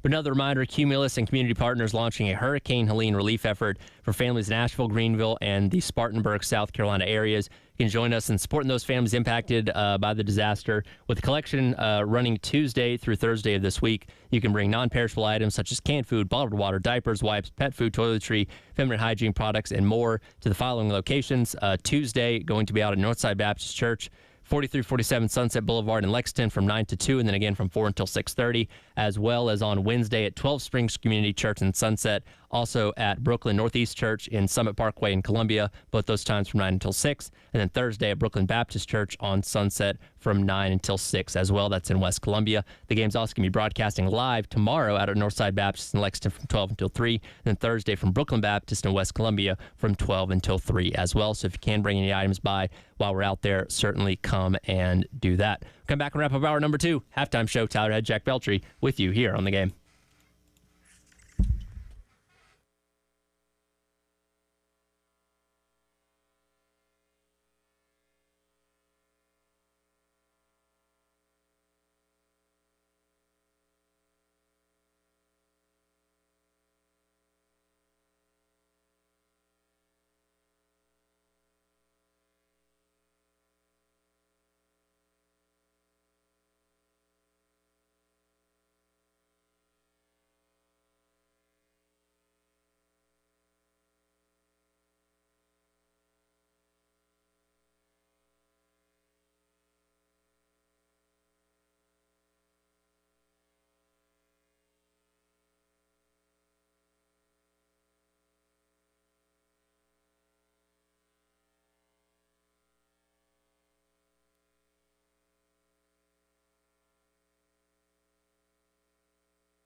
Welcome back in. It is the halftime show. Tyler Head and Jack Belcher from Gamecock Central, along with you here on The Game. Tomorrow we'll hear from Coach Beamer once again for his usual Tuesday press conference as he will put the final bow on what happened against Ole Miss and start to turn the attention to Alabama this upcoming weekend, a Alabama team that's going to be none too thrilled coming off of their loss to Vanderbilt, obviously. Time for our Firehouse Subs text of the hour, 803-404-6100. We brought up the fake injury situation for Ole Miss. Nameless texter weighs in and says, simple solution, first time down, you miss the next play. Second time down, out for the quarter. Third time down, out for the game. Player safety. It's not a bad thought. Can you enforce it is the question. Because that's, well, all rules can sound great in context without context, but it's the, are you going to be able to enforce it? Can you get coaches to sign off on this? Because, again, it's one of those things like if you have again, let's say you're starting left tackle, right? It comes in and he's already dealing with a little bit of an injury and, maybe tweaks a knee on one play. All right, he's down for one play. Comes back in a little while later, gets rolled up on, ankle hurts a little bit. Okay, he's out for a few plays, comes back in after that. And then a third time gets, caught at the bottom of the pile and aggravates something else, but he's still able to play. And he's being honest, right? Like, he's trying his best. He's not faking anything. Those are the situations that I think coaches are going to be hesitant to sign off on a rule like this, because there are going to be scenarios where somebody who's not trying to cheat the system is actually hurt and can continue to play, but by the context of these rules will not be able to. You're not going to get everyone to sign off on it. That's the unfortunate reality of it. And unless there's like a specific formula or legitimate enough plan to where it's like it'd be hard not to sign off on it, then it's like I don't think it's going to happen. It's just Shane Beamer will obviously be the first in line to sign off on it. Maybe some other coaches will as well.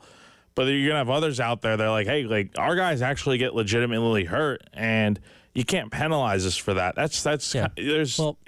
And the other side of that is it also, in a way, kind of incentivizes guys to not go down.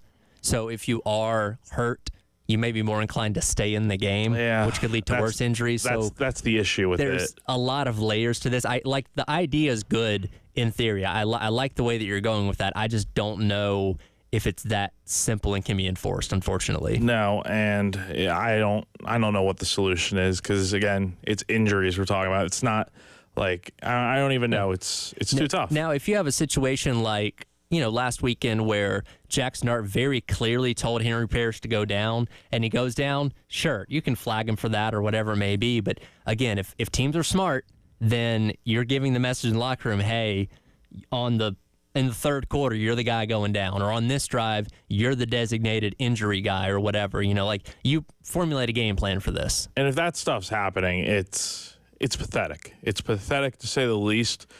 It's not the right way to win or lose football games. The play should be all about what's on the field, not, oh, this guy went down and stuff and all this and that. It's frustrating. I understand why Shane Beamer is probably ticked off about it, and a lot of other coaches are around the country as well. It's stuff that should not be happening in our sport. Yeah, it's very unfortunate. Wanted to hit one more game from the SEC that we did not get a chance to get to there in that last segment. Moss bounces it, Le'Veon Moss, and he takes it right in. Moss has had a monstrous day. 138 yards and 3 touchdowns now. To say that Texas A&M beat Missouri on Saturday would be an understatement. They kicked their teeth in. 41-10 final score. Le'Veon Moss, as you heard right there, ran for 3 touchdowns on 138 yards. Connor Wakeman back in the starting lineup, 276 yards through the air. Missouri didn't look like they belonged on the field in College Station on Saturday. Is it safe to say that they're frauds, or what do we call them? Because they went to double OT with Vanderbilt, and on the surface, at hindsight being 2020 on that one game, it was like, oh, wow, like Vanderbilt did that. Missouri's not good, this and that, and they go get their teeth kicked in, like you said, against an A&M team that has played a lot better football since that Notre Dame game at the start of the year. I don't know what to make of it. The fact they lost by 31 points shows that there's something really up there. Their run game obviously is not as good as last year with Cody Schrader not there anymore. And a lot more pressure, I feel like, is put on Brady Cook and Luther Burden to be that dynamic duo. And it hasn't been as good as it was last year, in my opinion. Well, last year was completely out of nowhere. I mean, the darlings of college football last year. Exactly. Drinkwitz was a 6-win head coach in his years prior at Missouri. There was no indication they were going to do what they did last year. They did it, but we wondered in the offseason, okay, can you replicate that for another year? And sure, playing lesser opponents, and one of those being Vanderbilt, which, again, they really should have lost if you go back and watch the end of that game, didn't tell us a whole lot about this team. You know, they had to come back against Boston College. Finally facing legitimate top 25 competition, they got completely outplayed. So is this just a 6 or 7 win Missouri team? Maybe. Again, South Carolina still got to play them later on in the year, but they don't look as scary as they once did. Well, the fact that they haven't beat them since 2018 is still concerning to me, and you can never overlook Missouri at any point. But I don't know. I think Missouri's going to be all right. They're going to get something figured out, but I don't think this is the same team that's getting back to a New Year's Six game. It's not even – I don't think it's even going to remotely happen. 2 hours down, 1 more hour to go. We'll hit what is trending at 2 coming up next to start the 2 o'clock hour here on the Halftime Show. He's Jack Belcher. I'm Tyler Head on your Reaction Monday on the game.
2 o'clock. Welcome back in hour number 3 of the Halftime Show.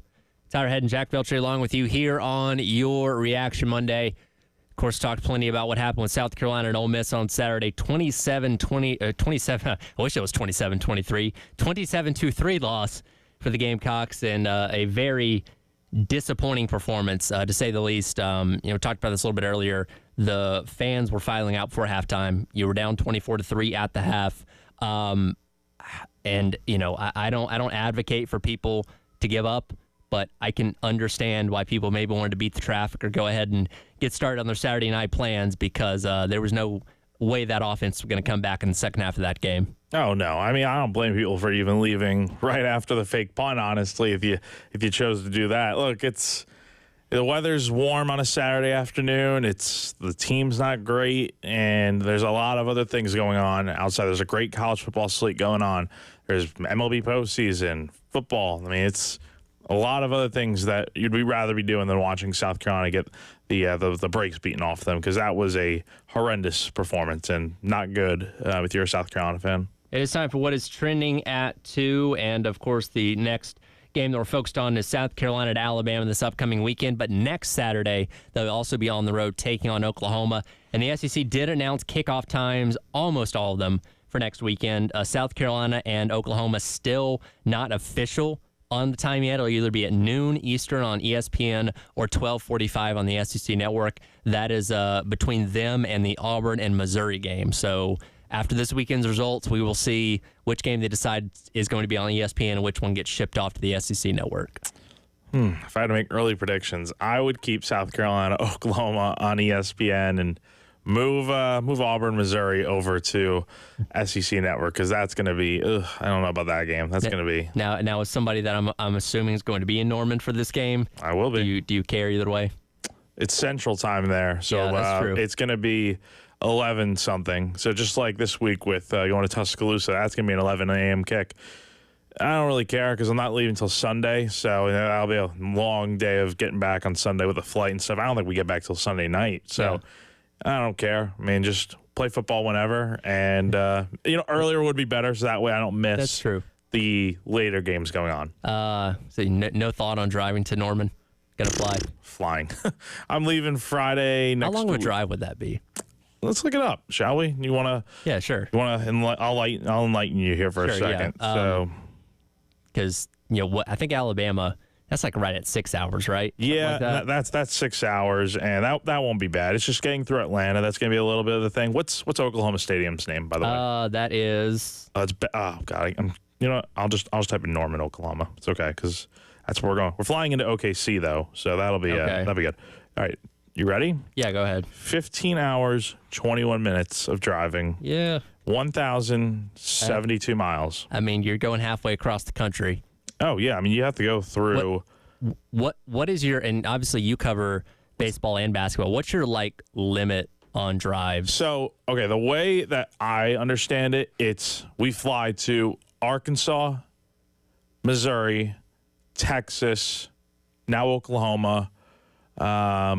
We haven't done the LSU trip yet. We'll do that next year. I would assume that's a flight.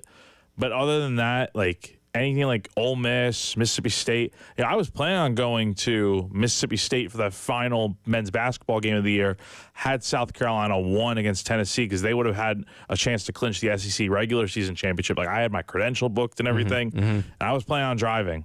As soon as South Carolina lost to Tennessee, I'm like, yep, not going on that trip. So that'd probably be about the furthest I'd drive. Anything beyond that is usually a flight. Okay, that's fair. So again, we will learn after this weekend what exactly South Carolina's kickoff time. Not that it makes that big of a difference. It's 45 minutes. It's either going to be on ESPN or the SEC network. Network.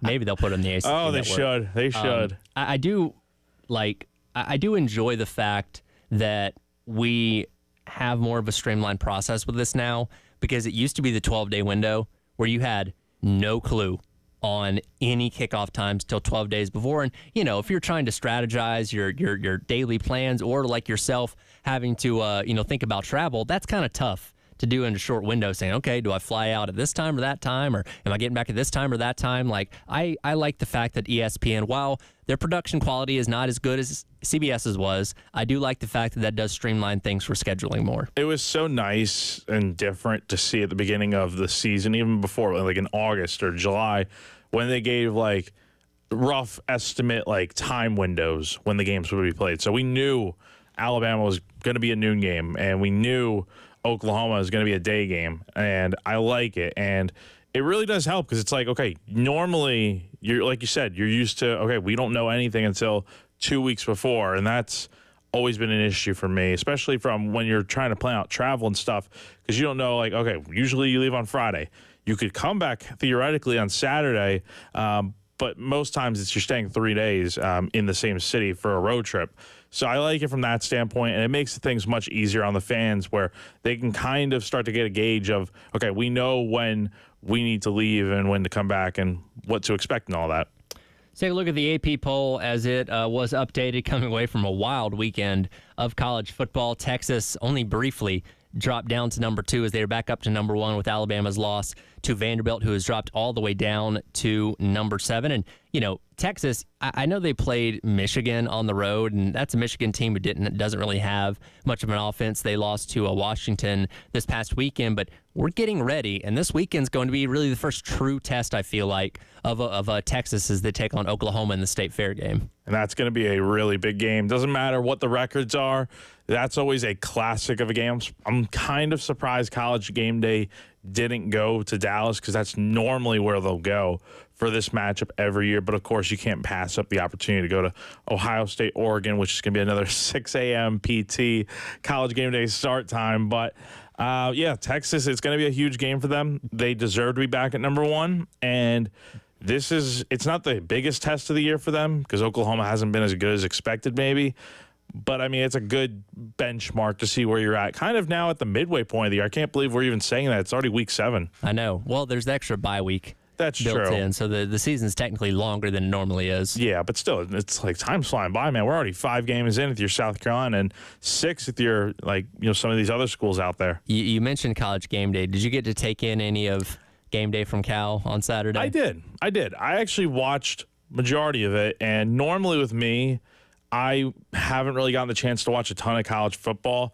Even during the bye week, I didn't watch a ton. But this week, I actually got to watch a lot going on. And game day was cool seeing it at Cal. Like, it was really a great atmosphere. It seemed like the Calgorithm and all that stuff. No Lee Corso there, unfortunately. But it was a great time, and I like what they've got going there. I like the whole Calgorithm thing was hilarious. It's been funny to track throughout the season. And, like, for those that don't know, essentially, like, the Cal students were playing into the stereotypes that people think of when they think of, like, you know, 18 to 20-year-olds in California, and they're you know, they're tree huggers and they're this, they're that, and you know, they believe this, they believe that, and you know, in today's world of like a hostile political climate, for them to have fun with it the way that they did, the signs were great, the chants were great, like they really embraced it and it made it fun to where like nobody's offended by this. Like it was just a good time had by all, I feel like. Oh, absolutely. And did you see the man of the hour, Daniel, from College Game Day, knocked home the $100,000. Now, logically thinking here, I have an issue with, it's not the fact that he made the kick, it's awesome, but the logistics of it. So McAfee offered him $75K for the first attempt. Yes. He misses. Theoretically, when you get a second chance, the money goes down.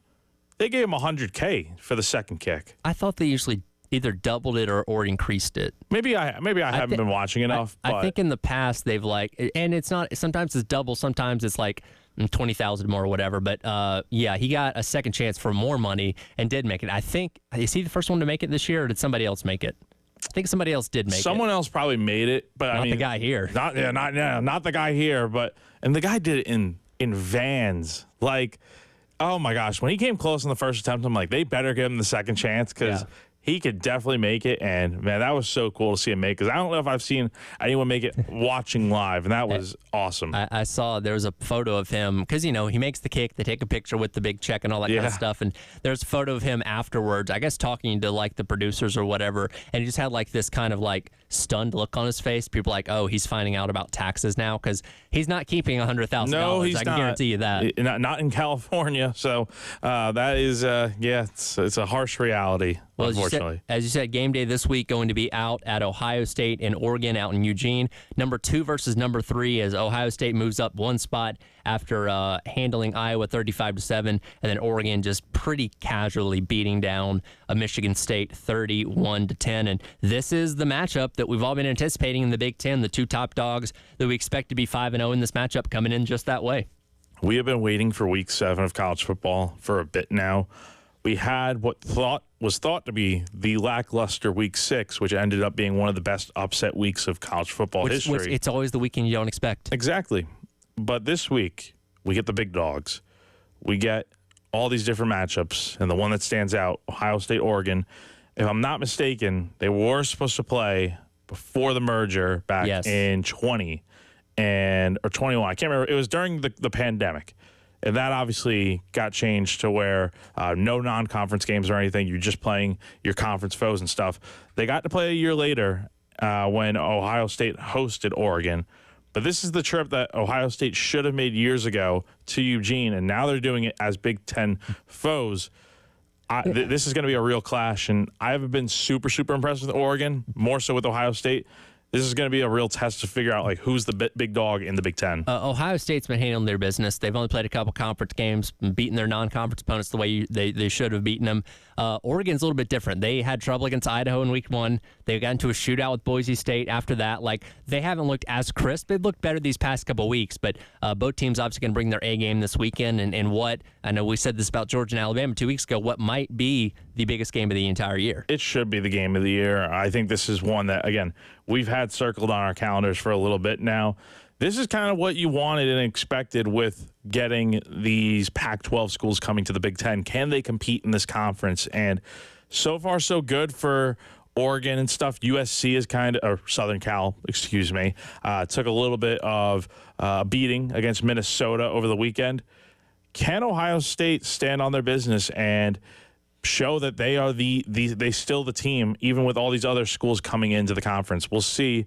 And this is a real big game for both programs, and one of them is going to come out on top. It's going to be a classic. It is the halftime show. Tyler Head and Jack Feltry along with you here on your Reaction Monday. Reminder, as South Carolina heads to Alabama this weekend, another chance to win the Lori Lisa Special Teams Touchdown Contest, with the pot going up to $600 if the Gamecocks can nail a special teams score. Go online to 1075thegame.com and enter for your chance to win if no touchdown happens this weekend. $700 up for grabs as they take on Oklahoma coming up next Saturday. We'll continue on with what's trending at 2. Take a look around the NFL and what happened over the weekend in the National Football League as halftime show rolls on here on The Game.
Ravens have won 3 consecutive games, and they do it on the road.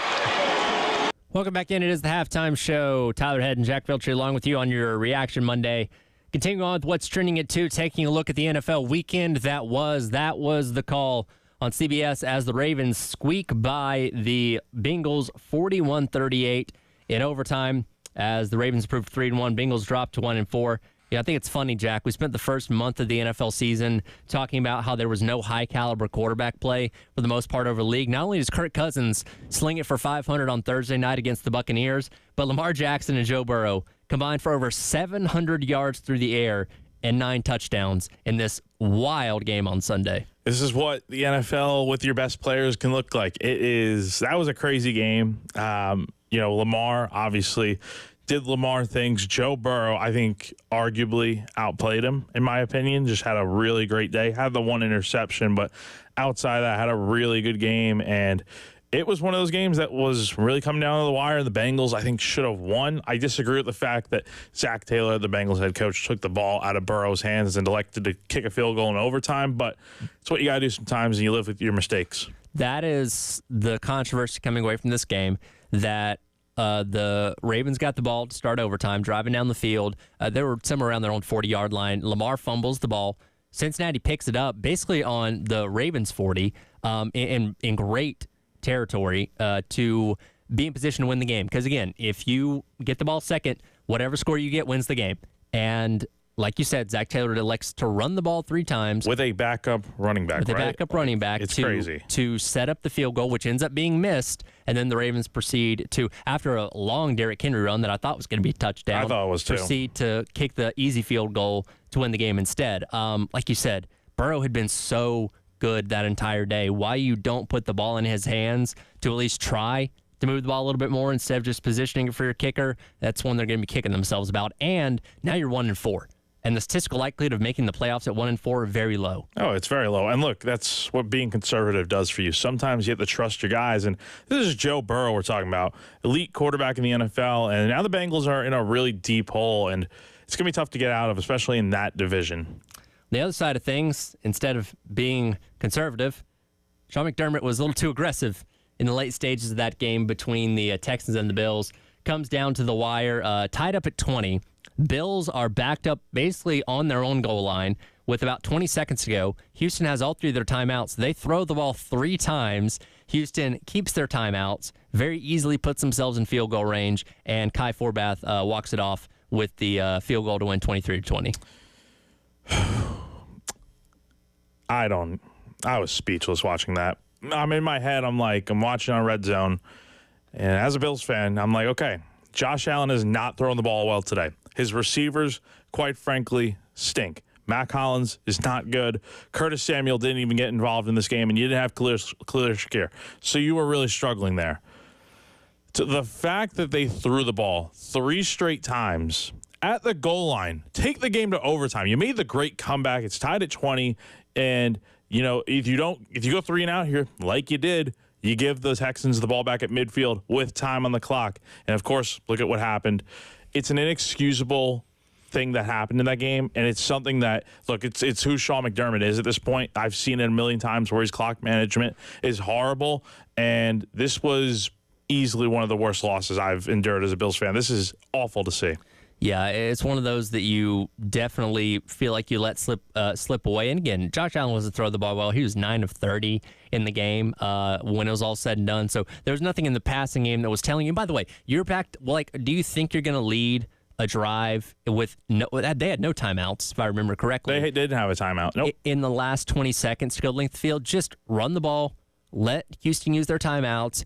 Yeah, you'll punt it to them, and they'll have 16 seconds or something like that, but still, you got a very good chance taking this game to overtime and trying to win it there. But yeah, that one definitely was a self-inflicted wound there that led to the Bills losing that game. It's not even taking the throws that's the issue. It's taking deep shots every single throw on that 1 3 and out there, that was the issue with it. I mean, you're overthrowing guys. Your guys aren't catching the ball. When you're out of sync as much as the Bills' passing game was yesterday, why not take some mid-range shots, stuff that's a little bit closer, and you're not going all the way down the field to kick a field goal. So I don't get it. It was really silly and stupid, to be honest, and Sean McDermott needs to answer for it. But Willie, no, probably not.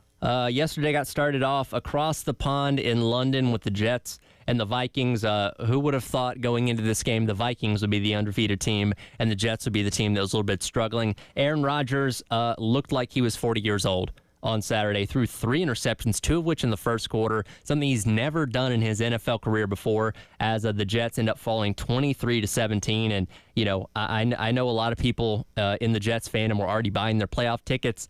You might want to start selling those because it's not looking too good right now. Buying playoff tickets. Let's get real here for a second. They have a lot of issues. That is abundantly clear. I keep hearing everyone say, "Oh, this team will be fine. They'll be fine and stuff," and it's just another loss. Things are not looking up for them, in my opinion. I mean, look, they get the Bills on Monday Night Football next week. That's going to be a real telltale of who is going to be the top team in the AFC East right now. I don't know. I mean, the Jets threw the ball 54 times. No run game at all, really. Breece Hall was limited to 9 carries for 23 yards. Obviously, the connection with Wilson and Rodgers is good, but it's like you got to be able to mix it up a little bit, in my opinion. You have a star running back like that and you don't use him, I think you're setting yourself up for limited success at best. On the flip side of things, the Vikings do improve to 5-0 on the season, as I mentioned a moment ago. But, and I've said this before, Sam Darnold's going to become Sam Darnold once again at some point. This magic little run that he has is going to end up fizzling out. We saw the first signs of that on Sunday. I know he got hurt, had to come out for a play, and Nick Mullins came in, but he was under 50% completions, only threw for $179 and 1 interception. Did get sacked 4 times in this game. It's starting. I don't know. Like I said, I didn't know how long this purple magic was going to last up there in Minnesota. But Sam Darnold kind of showed you he was Sam Darnold again on Sunday. Well, at the very least, he got his revenge game because, the Jets have lost 2 straight games to their former quarterbacks. I think that's absolutely hilarious. But they get the Lions next week, in 2 weeks. And then you get the Rams on a short week on Thursday Night Football. Colts, Jags, Titans. I think Sam's going to be okay. Honestly, I'm a big Sam supporter. And I do think he's got enough weapons around him to where he's got Aaron Jones, obviously Jordan Addison, Jay Jettas. They'll be fine. It's just about him trusting his targets that he has and not getting in his own way, which has always been one of his biggest issues. And if you stayed up for it last night, Sunday Night Football a little bit delayed because of lightning, but the Cowboys end up scoring in the final minutes of the game to pick up the 20-17 win over the Steelers. Steelers, who got off to a good solid 3-0 start, are starting to slip these past couple weeks as Dallas is trying to piece themselves back together after a couple of bad performances. I think it says a lot about Dak Prescott to have the interceptions that he had in this game last night and then to be able to bounce back off of it very quickly and win this game for the Cowboys. Look, it took a 14-point fourth quarter performance to get the job done, and we know this team has a lot of issues. Running game hasn't been great. But Rico Dowell last night, former Gamecock, had 20 carries for 87 yards. Zeke Elliott, not really much production there. But, again, what they do was good in the passing game. Jalen Tolbert had a good game last night. Jake Ferguson, CeeDee Lamb. That's the key here, is that a lot of guys got involved in this offense from a receiving standpoint, and you have a veteran like Dak who was able to bounce back after those rough interceptions that he had and lead the Cowboys to a huge win on the road in Pittsburgh. By the way, shout out to another former Gamecock, Stephon Gilmore, getting the game-sealing interception. That was a great play for the Vikings. Great play. Age has no restrictions on that man, and he is a really big part of what the Vikings are doing right now and why they're 5-0 this year. Today is October 7th, greatest day in the history of the world. Coming up next, it is the halftime show. Tyler Head and Jack Felcher along with you on this Reaction Monday here on The Game.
Welcome back in. It is the halftime show. Tyler Head, Jack Felcher along with you here on your Reaction Monday. On the game today is indeed October the 7th. That means it is the greatest day in the history of the world. Time to look back on things that happened in this day across sports history. We always like to go back and look at the first event that happened, or the farthest back we can find. 1882, in the first ever World Series, or then known as the Meeting of Champions, Game 2, Chicago White Stockings defeat the Cincinnati Red Stockings 2-0 at Bank Street Grounds in Cincinnati. Now, Cincinnati would eventually have to drop out of the series under what I can only find are threats of expulsion by the American Association that presided over baseball at that time. Yeah, it was. Yeah, I'm sorry, I didn't hear you on that part. I'm sorry. I was going to say the Cincinnati had to drop out under threats of expulsion by the American Association, who presided over baseball at that time back in 1882. Oh man, Cincinnati, man, that's wow. How do you what is your process of figuring out all these things that happen? I don't know. Do you just Google, or what's But by the way, you want to take a wild guess at who the Chicago White Stockings ended up becoming? Not the White Sox, huh? No, the Cubs. That is, isn't that just funny? Oh my gosh, that's crazy. Also, the two teams named after stockings would face each other in the first ever World Series. That's right. Yeah, the Red Sox and the Reds. No? I guess at the time they were technically the Red Sox, but they were the Cincinnati Red Stockings. I guess at some point, just eventually shortened to Reds. Oh yeah. I guess so. Yeah. Which I've never thought about the name Reds, but that makes sense. I guess there was a conflict with the Red Sox. They had to. I've never understood the whole Reds name, but I don't know. Maybe that's just their favorite color. I have no idea. But they're the oldest baseball team, I'm pretty sure, still existing. So and they are one of only 5 19th century teams still playing in their original city. Believe it or not, it's crazy. Stuff. It is crazy. Wish they had a better history for winning at least, but not lately. Speaking of winning, this day in 1916, the most lopsided game in probably football history, but certainly college football history. Georgia Tech, coached by John Heisman, defeats Cumberland 222-0. And yes, the most lopsided score in U.S. college football history. I have heard about this game plenty of times. I didn't realize that the date was today. That is today. That is, oh man. I've always seen this randomly pop up on ESPN and stuff. It's crazy. I think that's even a possible thing. So the story is that Cumberland's baseball team had played Georgia Tech that prior spring with professionals on their roster, and they beat Georgia Tech pretty badly. Now, here's the funny thing. Cumberland did not have a football team in the fall of 1916, but John Heisman basically threatened them legal action if they did not, because they already had the game scheduled, but they disbanded their football team. So he basically told them, scrounge up a team of whatever you can and come play me, or it was going to be like a $1,000 fine or something like that. So they literally just threw together a roster of whoever they could to come play this game, and they got their teeth kicked in 222-0. That is, that's, wow, I didn't realize the backstory to it, but that's crazy to think about. It's just such a different time and different age to where college football in general, football honestly in general, has changed so much. But the fact that a team's able to go out there and put up 200 points, it's crazy that it happened back then compared to now. You would have thought a team would be able to do that now, but it's certainly not the case. By the way, it was $3,000 that they were on the hook for if they did not end up playing this game. And $3,000 back then is a lot of money compared to now. I wonder what the inflation is on that now. That would be $84,000. Oh, wow. This is in 2023 numbers. Still a lot of money. So the Cumberland football team manager, Georgie Allen, put together a team of about 12 to 16 players, most of whom were his fraternity brothers or law students, to travel to Atlanta to play this game. So a bunch of frat bros and law kids played against Georgia Tech and got beaten by 222 points. Yeah, that had butt whooping all over it. Here's some stats for you. The yardage, Georgia Tech, 922. Cumberland, negative 42.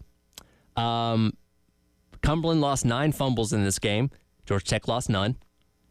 Funny enough, Cumberland, 2 of 18 passing for 14 yards, 6 interceptions. Georgia Tech never threw the ball one time. All run plays. It's like the modern-day Navy and Army, although those teams are flinging it around a little bit, so it seems. Hey, they're both 5-0. Oh. Listen, I want to live in a world where Army and Navy play each other undefeated in the AAC championship game and then play the next week for the Commander-in-Chief's trophy in the Army-Navy game. Oh, I'd love that. That would be... And one of them gets in the playoff.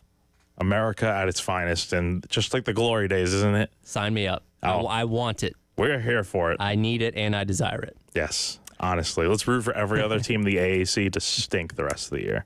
Last one here for the greatest day in the history of the world. 2012, Drew Brees breaks Johnny Unitas' NFL record for consecutive games with a passing touchdown at 48 when he finds Devery Henderson in the end zone for the Saints' 31-24 win over San Diego in New Orleans. Boy, San Diego, huh? That's throwback. Right? That's a throwback. Man, Drew Brees, one of the all-time greats, broke so many records in his later years. But, hey, Johnny Unitas, that's when you break a record of his, that is a massive accomplishment. So that was to take possession of first place at the time. Drew Brees still holds that record as he would go 6 more games. His last one would be November 25th, 2012, 54 straight games with at least one passing touchdown. Tom Brady and Peyton Manning both also eclipsed Unitas' record in the couple years after that. Tom Brady in 2013 as he sits second on the list with 52, and then Peyton Manning in 2014 as he sits third on the list with 51. That's pretty good company to be in. 3 of the greatest quarterbacks of that generation, and now they're all retired. It's crazy to think about. It's been a few years. By the way, Drew Brees also is second on the list for December 2012 through November of 2015 with 45 straight games with at least one passing touchdown. He's so twice consistent on the top 5. So consistent. Say what you want about Drew Brees and only winning 1 Super Bowl and stuff, but he had a heck of a career and goes down as the greatest New Orleans Saint of all time. You want to take a wild guess at the only 2 current NFL quarterbacks on the top 10 list? So this is for most games consecutively with at least one touchdown pass. Consecutive games with at least one touchdown pass. Oh, gosh. Is Mahomes on the list? Mahomes is number 10. Okay. 31 games from 2019 through 2021. I don't know. Cousins, maybe?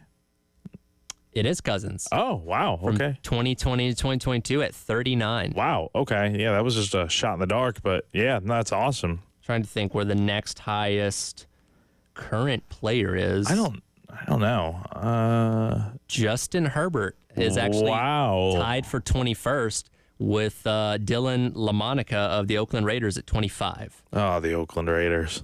Going way back. But yeah, Herbert. The Chargers. Those are the only 3 current players on the list of top 25 consecutive games with passing touchdowns. Wow. And who would have thought Justin Herbert would have been on that list? Insane. There's your greatest day in the history of the world. We'll come back, hit one more Firehouse sub text of the hour, 803-404-6100, and maybe hand things off to Jay Phillips as well, as it's halftime show on your Reaction Monday. Tyler and Jack here on The Game.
Welcome back in. It's the halftime show. Tyler Head and Jack Veltri along with you here on your Reaction Monday on the game. Once again, want to remind you that the game and Cumulus Media, as well as community partners, are launching a hurricane relief effort for those affected by Hurricane Helene in the Asheville, Greenville, and Spartanburg, South Carolina areas. You can join us in supporting the families impacted by going to some of the collection drives we have going on over the next couple days.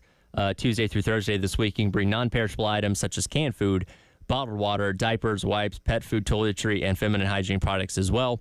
Going to be out at Northside Baptist Church tomorrow on Sunset Boulevard in Lexington, 9 a.m. until 2, and then from 4 p.m. until 6:30 p.m. as well.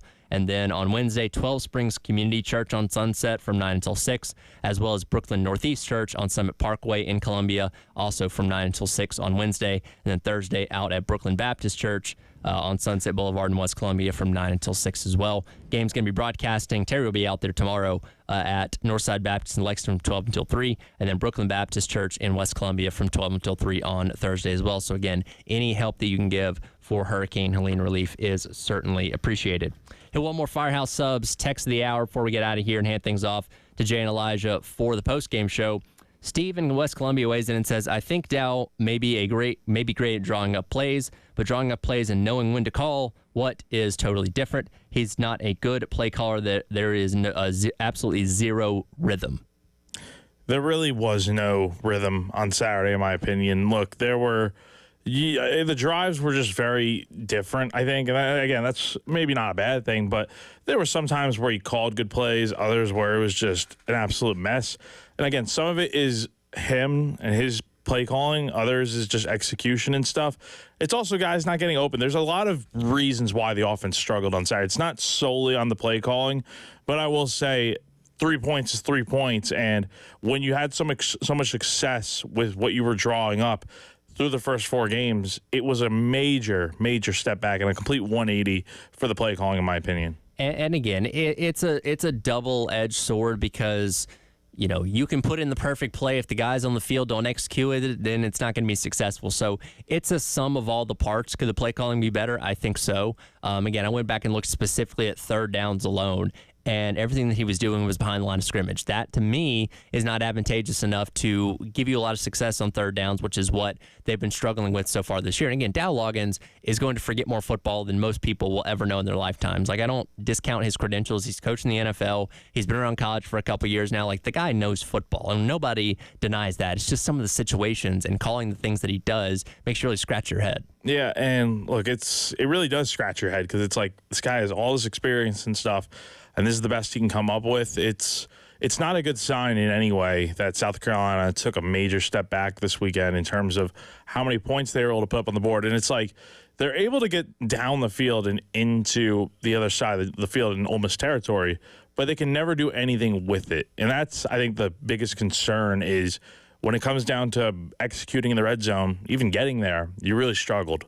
Yeah, and that's as we get deeper into the season, like the bye week is an opportunity to really change things up, right? Because typically during a normal week of the season, you have your game on Saturday. The Carolina, they get Monday off, right? Is that right? Yeah, Mondays usually are off. So you come back on Sunday, regroup, you get off Monday, and then you're starting to look ahead to your next opponent, Tuesday through Wednesday and through the end of the week. Like, you don't have a lot of time to really drastically change things within your team on a week-to-week basis. That's the benefit of the bye week. Again, you had basically 3 days of practice the prior week to not worry about the next opponent, to say, okay, let's fix some basic issues with this team, whether it be play calling, scheme, just guys, doing their job, and it didn't look like anything changed. If anything, it got worse. It totally got worse. It's just, how do you go from having so much success in the LSU game? It felt like you were able to get into a real shootout with them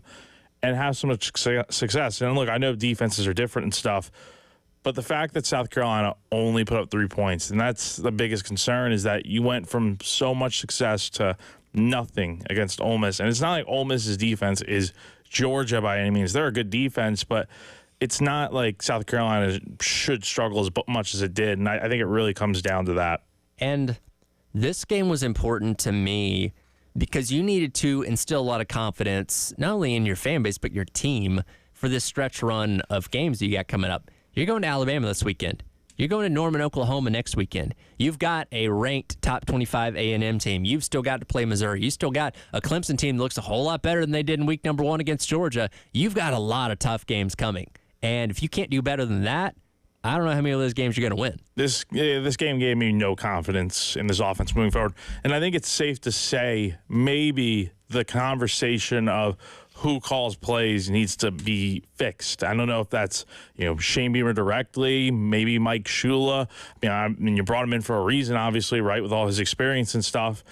I don't know. Something has to change, and I don't foresee it this weekend against Alabama, but I don't think it can get much worse than what you drew up against Ole Miss.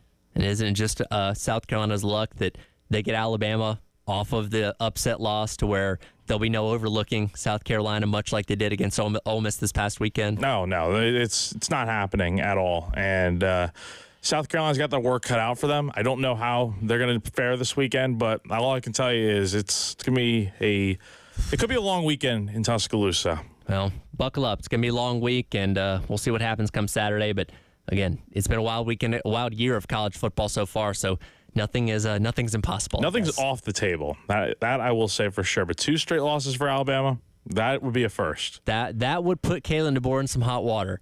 That's for sure. Oh, and Carolina fans would love to be the ones to do that. Yeah, we'll have to see. So that'll do it for today's edition of the Halftime Show. Jack, appreciate you hanging out. We'll see you again tomorrow morning for the Extra Point. Yeah, appreciate you having me on, buddy. Halftime Show with Jay, not Halftime Show, the postgame show with Jay and Elijah. Coming up next on your Reaction Monday. Dive back into everything going on with South Carolina and their loss to Ole Miss. Coming up next here on The Game.